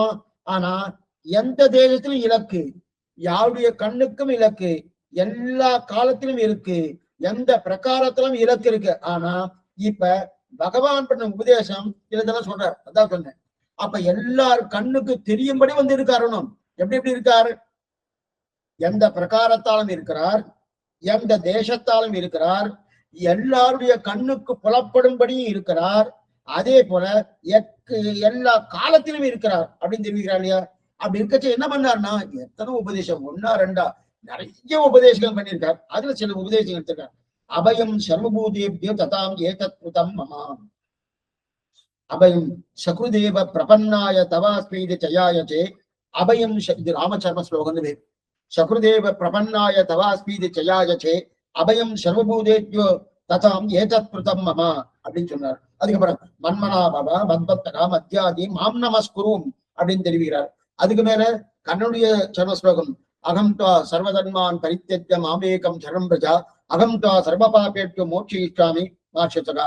அதுக்கு மேல வராக சர்ம ஸ்லோகம் ஸ்திதே மனசுஸ்தே ஷரீரே சத்யோன்னரகா ஜாதிசான்யே ஸ்ருதிஸ்மர்த்தா விஸ்வரூபஞ்ச மாமஜம் தசஸ்வம் ரியமானந்தோ காட்டபாஷான சன்னிபம் அகம் ஸ்பராமி மத்பக்தம் நயாமி பரமாம் கதிம். இது இத்தனையும் நன்னா பிறந்து பிறந்து பிறந்தது. இத்தனை உபதேசம் பண்ணா பிரயோஜனம் இல்லை. என்ன சுவாமி இவ்வளவு தூரம் குடு குடு குடுன்னு நீங்க சொன்னீங்களே ஒன்னும் பிரயோஜனம் இல்லை. ஒரு பிரயோஜனம் இல்லை அப்படின்னு கிரின்னு சொல்லி அவர் எவ்வளவு பிரயோஜனம் பட்டிருப்பாரு. அத்தனை பிரயோஜனம் பண்ணியும் இதான் பிரயோஜனம் இருந்துச்சுன்னா ஒரு பிரயோஜனம் இல்லை சுவாமி. என்ன பிரயோஜனமே இல்லை. அனுஷ்டானம் பண்ணி காட்டினாயும் பிரயோஜனம் இல்லை. அதான் முக்கியம். என்னன்னா அவர் வெறும் உபதேசம் இல்ல. சில பேர்லாம் உபதேசம் பண்ணுவான், இந்த மாதிரி திருவாராதனை பண்ணுவோம், இந்த மாதிரி நீங்க இருக்கணும், சீவைஷ்ணவ லட்சணத்தோடு இருக்கணும். இவர் இருப்பானா இருக்க மாட்டார். என்ன சுவாமி நீங்க இல்லைன்னா எனக்கெல்லாம் கிடையாது, நான்லாம் தாண்டிட்டேன் அப்படின்னா அதெல்லாம் தாண்ட முடியாது. இந்த ரோட்ல இருக்கச்சு எல்லாருக்கும் அதே அறிவிட்டாரும் உண்டு. இப்ப பெருமா என்ன பண்ணார், அந்த மாதிரி தாண்டிட்டேன்னு சொன்னாருன்னா சொல்லல, அது உபதேசம் பண்ணார். அந்த உபதேசத்து அனுகுணமாக என்ன பண்ண அனுஷ்டானமும் பண்ணி காட்டினார். அனுஷ்டானம் இப்படி இருக்கணும், ராமனா இப்படி அனுஷ்டானம், கண்ணனா இப்படி அனுஷ்டானம் பண்ணி காட்டியும் பிரயோஜனம் எல்லாம் போட்டு பிரயோஜனம். ஏன்னா தாழ்விட்டு கொண்டு பிரியணும். எவ்வளவு கீழே இறங்கணுமோ இறங்கினார், எவ்வளவு இறங்கணுமோ அவ்வளவு இறங்கி. அதுதான் அபயம் சர்வபூதேபியோ ததாம் ஏ தத்கிருதம் பூதங்கள் எல்லாத்திலும் உன்னை ரட்சிக்கிறேன். அபயம் சகுதேவ பிரபன்னாய தவாஸ்மீதி ஜயாயச்சே அபயம் சர்வபூதி எல்லா பூதராசியும் ரட்சித்து கொடுக்கிறேன். இது ராமச்சர்ம ஸ்லோகம். அப்ப ராமன் ரட்சிக்கிறான்னு சொன்னது புரிஞ்சுக்கல. அதுக்கு மேல மன்மனாபவ மத்பக்தகா மத்தியாதி மாம் நமஸ்குரு, அந்த பக்தி ஒன்னாலே என்ன அடையலாம் அடையலாம், அதனாலே நீ நேரா வரலாம் சொல்லி இருக்குச்சு.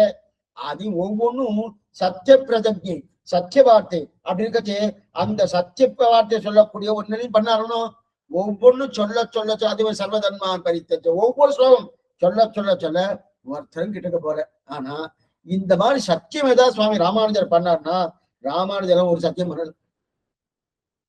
அபயம் சர்வபூதே ததாம் ஏத்த என்னுடைய விரதம் இது அப்படின்னு பண்ணாருன்னா அதெல்லாம் ஒண்ணும் பண்ண. சத்தியம் சத்தியம் புன சத்தியம் அவர் பண்ணார், இவர் ஏதாவது பண்ணார்னா ஒண்ணும் பண்ணல. அப்படின்னா உங்களுக்கு நான் மோட்சத்தை வாங்கி கொடுக்குறேன், தேவருடைய சொத்தை தேவரிடத்தை சமர்ப்பிக்கிறேன், இவ்வளவுதான் அவர் சொன்னார். அப்படியெல்லாம் சொன்னதை விட சத்தியம்லாம் பண்றேன் கொடுத்துறேன் அந்த மாதிரி சொன்னது. இப்ப இப்படி இப்படி இப்படின்னு சொல்லி அவர் என்ன பண்ணார், என்னென்னோ பேசினார். என்னென்ன பேசணுமோ பேசணும். சில பேர்லாம் வாய்ச்சொல்லில் வீரர் அடி. அதுல முதல் யாருன்னா பகவான் தான். ஓஹோன்னு பேசினார், நான் என்னவா முடிச்சிடறேன், இதை முடிச்சிடறேன், அதை முடிச்சிடறேன், இப்படி இருக்கேன் அப்படி இருக்கேன் அப்படி ஓஹோன் நிறைய பேசினாலே வாயை பொத்தின்னு பேசாம நல்லா இருக்கும். என்ன பேசணும் அதை பேசணும். அது இருக்காது, அது பேசாம தேவையில்லாம சில ஓஹோன்னு பேசுவா. பேசினா என்ன சமயம் தேவையை மட்டும் தான் பேசணும், தேவையில்லாத வார்த்தை விடப்படாது. அது மாதிரி என்ன பண்ணாரு, நான் உன்னை இப்படி ரட்சிக்கிறேன் அப்படி ரட்சிக்கிறேன் இப்படி ரட்சிக்கிறேன், ஓ இப்படி அப்படி அப்படி என்னன்னோ சொன்னாரனோ, சொல்லியும் இதுவும் கிடைக்கல. அதனால்தான் ரொம்ப பேசினாலும் நடக்காதுன்னு ஒரு அர்த்தமா நம்ம எழுதி வச்சிருக்காரு. ரொம்ப பேசினாலே சுவாமி. அதனால்தான் இதெல்லாம் ஒரு அடிக்கடி சொல்லுவா, அரசியல்வாதி சொல்லுவா, பேச்சை குறை செய்கையை காட்டு அப்படின்னு பாருவோம். இதை வச்சுன்னுதான் அப்படி கட்சி அந்த மாதிரி ரொம்ப விஷயம் நடக்காதுன்னு. ராமன் ரட்சகன்னு புரிஞ்சுக்கலையா வாழலாம். கண்ணனும் இடத்துல பக்தி பண்ணு பக்தி பண்ணு பக்தி பண்ணு பக்தி பண்ண உனக்கு நான் கையாளா இருக்கேன்னா பெரிய விஷயம். உனக்கு நான் கையாளா இருக்கிறேன்னு ஞானித்து ஆத்மீத்து மேமத்தம் அதுவே தான் சொல்லியிருக்கான். நான் அந்த ஞானி எல்லாம் எனக்கு ஆத்மா அப்படின்னு தெரிவிக்கிறாரியா, உனக்கு கையாளா இருக்கிறேன் அப்படின்னு. அர்ஜுனா இந்த சத்திய வாக்கியத்தை நீ நல்லா புரிஞ்சுக்கோன்னு சொன்னா, கண்ணன் சத்தியம்லாம் பண்ணினான், ஒரு பிரயோஜனம் இல்லை. அப்படிப்பட்ட ஆசிரித வியாமோகன் அவன் புரிஞ்சுக்கல. ஆசிரிதன் இது மாலே மணிவண்ணான்னு தெரிவிக்கிறான், அங்கதான் ஆசிரித வியாமோகன். அந்த பக்தான்னு சொன்னாலும் இவர் அப்படியே விழுந்துறார். பக்தனிடத்துல இவர் அவ்வளவு தூரம் வியாமோகம், அந்த அளவுக்கு ஒரு பைத்தியம். பொன்னரங்கமென்னில் மயலே பிறகு மேல வரப்போறது. அப்ப ரங்கம்னு சொன்னா இப்படி பைத்தியமும், பக்தன்னா அந்த அளவுக்கு பைத்தியமா இருக்கு. ரங்கன்னு சொன்னா ராமானுஜருக்கு பைத்தியம், பக்தன்னு சொன்னா சுவாமி எம்பெருமான் சொல்லக்கூடிய சிவன் நாராயணுக்கு பைத்தியம் வியாபகம். ஆனா அவனை புரிஞ்சுக்கலையனோ அடுத்து தெரிவிக்கிறார். அகம்பா சர்வபாபேப்யோ மோட்ச இச்சா பாபம் மாசுஜகா, எல்லா பாபங்களை விடுத்து உன்னை என்னுடைய திருவடிகளை சேர்த்துக் கொள்கிறேன். அதையும் நம்ம புரிஞ்சுக்கல. அகம் ஸ்வராமி மத்பக்தம் நயாமே பரமாம், இது வராக சம ஸ்லோகம். ஸ்திதே மனசுஷ்டே சரீரி, 3 ஸ்லோகங்கள் பிரதானம். வராகன், கண்ணன், ராமன். தனியா இது தனி காலட்சேபம் இதை வச்சுக்கலாம். வராக சரம ஸ்லோகம் ஒவ்வொன்றுக்கு என்னென்ன ஏர்வைன்னு நல்லா பார்த்துடலாம். வராக சரம ஸ்லோகம், ராமச்சரம ஸ்லோகம், கிருஷ்ண சரம ஸ்லோகம் தெரிவிக்கிறாரு. எதுவும் சொல்ல வந்தோம்னா அந்த மாதிரி இந்த இடத்துல என்ன அகம் ஸ்மராமி மத்பக்தம் நயாமி பரமாம் கதின் அப்படின்னு தெரிவித்தார். என்னன்னா ஆப்தன் அவர் தான் நயாமி பரமாம் கதின் ஸ்திதே மனசு ஸ்வஸ்தே சரீரே சகியோன்னரகா ஜாதி சான்மை சுத்தி ஸ்பர்த்தா விஸ்வரூபஞ்சமாமச்சம் அப்படின்னு தெரிவிக்கிறார் இல்லையா? அப்படி இருக்கச்சே அவர் ஆப்தன், நம்ம நன்மையில அவ்வளவு தூரம் அவருக்கு நன்மை விரும்பி அப்படின்னு அவர் சொன்னதும் புரிஞ்சுக்கிறார். அதுக்கு மேல இவர் யாரு? அவர் தான் யார் தெரியுமா? வழித்துணை பெருமான பேரு. திருமோகூராப்தன் தாளடைந்தோர் தங்கற்கு தானே வழித்துணையாம் காலமேகத்தை கதியாக்கின் மணவாள மாநிலத்தை திருவாமி நோட்டுந்தாய் தெரிவித்தா போல அந்த மார்க்கபந்து சைத்தியன்னு பேர். அந்த பெருமாளுக்கு இருந்த பேரு மார்க்கபந்து சைத்தியம், வழித்துணை பெருமாள். வழித்துணைன்னு யாரோ சொல்றாருன்னா அதெல்லாம் வழித்துணையே கிடையாது. என்ன வழி? போவழியே தான் இருக்கும், போகாத வழிதான் துணை. இங்க போற வழிக்கு இதான் வழித்துணை. வழித்துணை பெருமாள் யார்? காலவேக பெருமாள் அப்படின்னு தெரிவிக்கிறார. அவர் சொன்னதெல்லாம் பூர்த்தியா தெரிஞ்சுக்கணும் அப்படிங்கிறது அதையும் நம்ம புரிஞ்சுக்கல. அதுக்கப்புறம் என்ன இத்திரி இதிஞ்சுக்கணும், என்னென்ன சொன்னாரோ அத்தனையும் புரிஞ்சுக்கல. கண்ணன் சொன்னதையும் புரிஞ்சுக்கல. கண்ணனோ ஆஸ்திரித வியாமோகன், அவர் சொன்னதையும் புரிஞ்சுக்கல. பாபத்தை விலைக்கு கொடுக்கிறேன்னு சொன்னதையும் புரிஞ்சுக்கல. ரட்சகன்னு ராமன் சொன்னா அதையும் புரிஞ்சுக்கல. எதையும் சரியா புரிஞ்சுக்கல. அது மட்டும் இல்ல, முதல்ல பிறந்தார், அடுத்து உபதேசம் பண்ணார், பின்பு எல்லாரும் பார்க்கப்படி நின்றார், எது மட்டும் படாதன பட்டார். முதல்ல அவனுக்கு கரணகாயிரம் கொடுத்தார், அடுத்து சாஸ்திரத்தை கொடுத்தார், அடுத்து பிறந்தார், அடுத்துக்கு மேற்க அவரே இங்க அவதாரம் அனுஷ்டானம் கொண்டார். எல்லையும் பண்ணி அது மாதிரி தூத்திய சாரங்கள் ஓலை கட்டின்னு போனார். தூது நடக்கிறதுன்னு கேவலமான தொழில். அந்த ஓலை தூத்திய சாரங்கள் பண்ணி என்னென்ன பண்ணுமோ அத்தனையும் பண்ணார். நமக்காக தானே பண்ணா. பாண்டவா அர்ஜுனன் என்ன இருக்கணும்? ஓ இத்தனையும் நமக்காக தானே பண்ணுங்க. கண்ணன் சர்வேஷ் நன்னவே தெரியும், சர்வேஸ்வரன் தெரியாதுன்னு கிடையாது, நல்லா தெரியும். தெரிஞ்ச கூட அவனாவது கண்ணா நீ சொல்லிட்ட, யுத்தம் பண்ணிட்டேன், இனி உன் திருவடிகளை புகழுண்டுள்ளாடியேன் உன் அடிக்கு அமர்ந்த புகழ்ந்து ஒரு வார்த்தை சொன்னான்னா ராஜ்ய பரிபாலனத்தை நல்லா பார்ப்பாங்க. அதான் நாட்டில் பிறந்து நாரணர் காலன்றி ஆவரோ, நாட்டில் பிறந்து படாதனப்பட்டு மனுஷர்க்காக தூத்திய சாரங்கள் பண்ணி சாரத்தியங்கள் பண்ணி இப்படித்தான் சேஷன் இருக்கணும், இப்படித்தான் சேஷி இருக்கணும், அதெல்லாம் பண்ணி எல்லா உபதேசத்து பண்ணி பன்னிரண்டு மத்தமான தானே அனுஷ்டித்து காட்டியும் நமக்கு ஒண்ணுமே புரியல. ஏதாவது தெரிஞ்சுக்கணும்னா ஒண்ணு முடியும். அதான் கண்ணுர நீக்கினும் காணகில்லார். அவ்வளவு பண்ணியும் தெரியல, கண்டும் தெரிய. இதான் ஆழ்வார் தெரிவிக்கிறார். கண்டும் தெளியகில்லே லிங்கத்திட்ட புராண தீரமும் சமணரும் சாக்கியரும் வலிந்து வாதி செய்வீர்கள் மற்றும் தெய்வம் ஆகி நின்றான் மலிந்து சென்னில் கவரி வீசும் திருக்குறூர் பொழிந்தென்ற பிரான் கண்டீர் ஒன்றும் பொய்யில்லை கோட்டுமே தெரிவிக்கிறான் இல்லையா?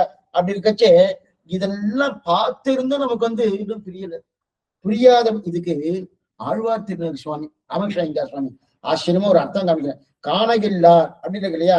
2 விஷயம் பார்க்கலையா? சாஸ்திரத்தினாலும் காணகில்லார், கண்ணும் காணகில்லார். இந்த 2 விஷயம் பண்ணணும். சாஸ்திரம் மூலமா பகவான் பார்த்துக்கலாம். பகவான் சாஸ்திரம் கொடுத்திருக்கார். அவர் தான் சாஸ்திரம் இந்த மாதிரி சொல்லியிருக்கு. அகார வாத்திரன பகவானுக்கு மகார வாத்திரன தீவாத்மா தாசன் அப்படின்னு கொடுத்திருக்காரனோ, அதன் மூலமா தெரிஞ்சுக்கல. நேரடியா பிரத்யட்சமா அவர் அவதாரம் பண்ணியிருக்காரு. அவதார திசையில எத்தனை பேர் இருந்திருக்கா? அப்பயாவது பார்த்தாலும் அதே வேணும். அப்ப எதிர்த்தா போல நின்னாலும் புரிஞ்சுக்கல, சாஸ்திரத்தை கொடுத்தாலும் புரிஞ்சுக்கல.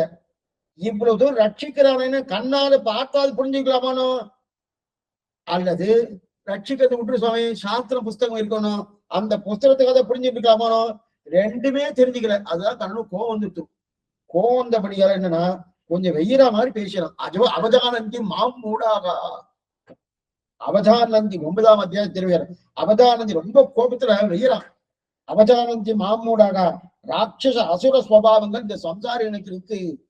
அவதானந்தி மாமூடாக மூடர்கள் அவளுக்கு இது தங்கம் இது இரும்பு எங்கிறது கூட தெரிஞ்சு கொள்ளவே முடியல. மூடர்களா இருக்காளே இந்த வாசியே தெரியாத இருக்காளே அப்படின்னு. அதனாலதான் ஆழ்வார் தெரிவிக்கிறார், 4 பரத்துவத்தை தெரிவிக்கிறார்.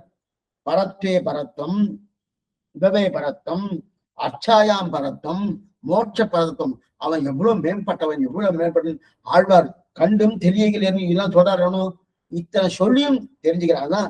கண்ணுல நிற்கிறோம் காணகில்லான்றார். இப்ப நம்ம தெரிஞ்சுக்கணும் அவ்வளவுதானே சுவாமி, நம்மளது அதோபதியானா. அதுக்குதான் ஆச்சாரியன் உலகோர்கள் எல்லாம் அன்னரை ராமானுஜன் வந்து தோன்றி அப்பொழுதே நன்னர் ஞானம் கலை கொண்டு நாரணர் காயினரன் தெரிகிறார். நாளை சாயங்காலம் இது நாரணருக்கு நாம் எப்படி ஆகணும், அந்த ராமானுஜன் திருவடி நமக்கு என்ன பண்ணித்துன்னு பார்க்கணும். அதுக்கு முன்னாடி நாளை கார்த்தால 10 மணிக்கு கண்ணின் சிறுத்தாம்பு ஆச்சரியமான அனுபவம் இருக்கு. அந்த நன்மையால் மிக்க நான்மறையாளர்கள் அந்த பாசனத்தை அனுபவிக்கணும், அனுபவத்துக்கு வரும்படி பிரார்த்திக்கணும். இப்ப ஏதாவது சந்தேகம் இருந்தால் அவசியம் கேட்கும்படி பிரார்த்திக்கணும். ஆழ்வார் திருமானார் ஜிய திருவிலேசனும் ஆச்சாரியன் திருவிலேசனும் பாகவதா திருவடிகளே சரணம்.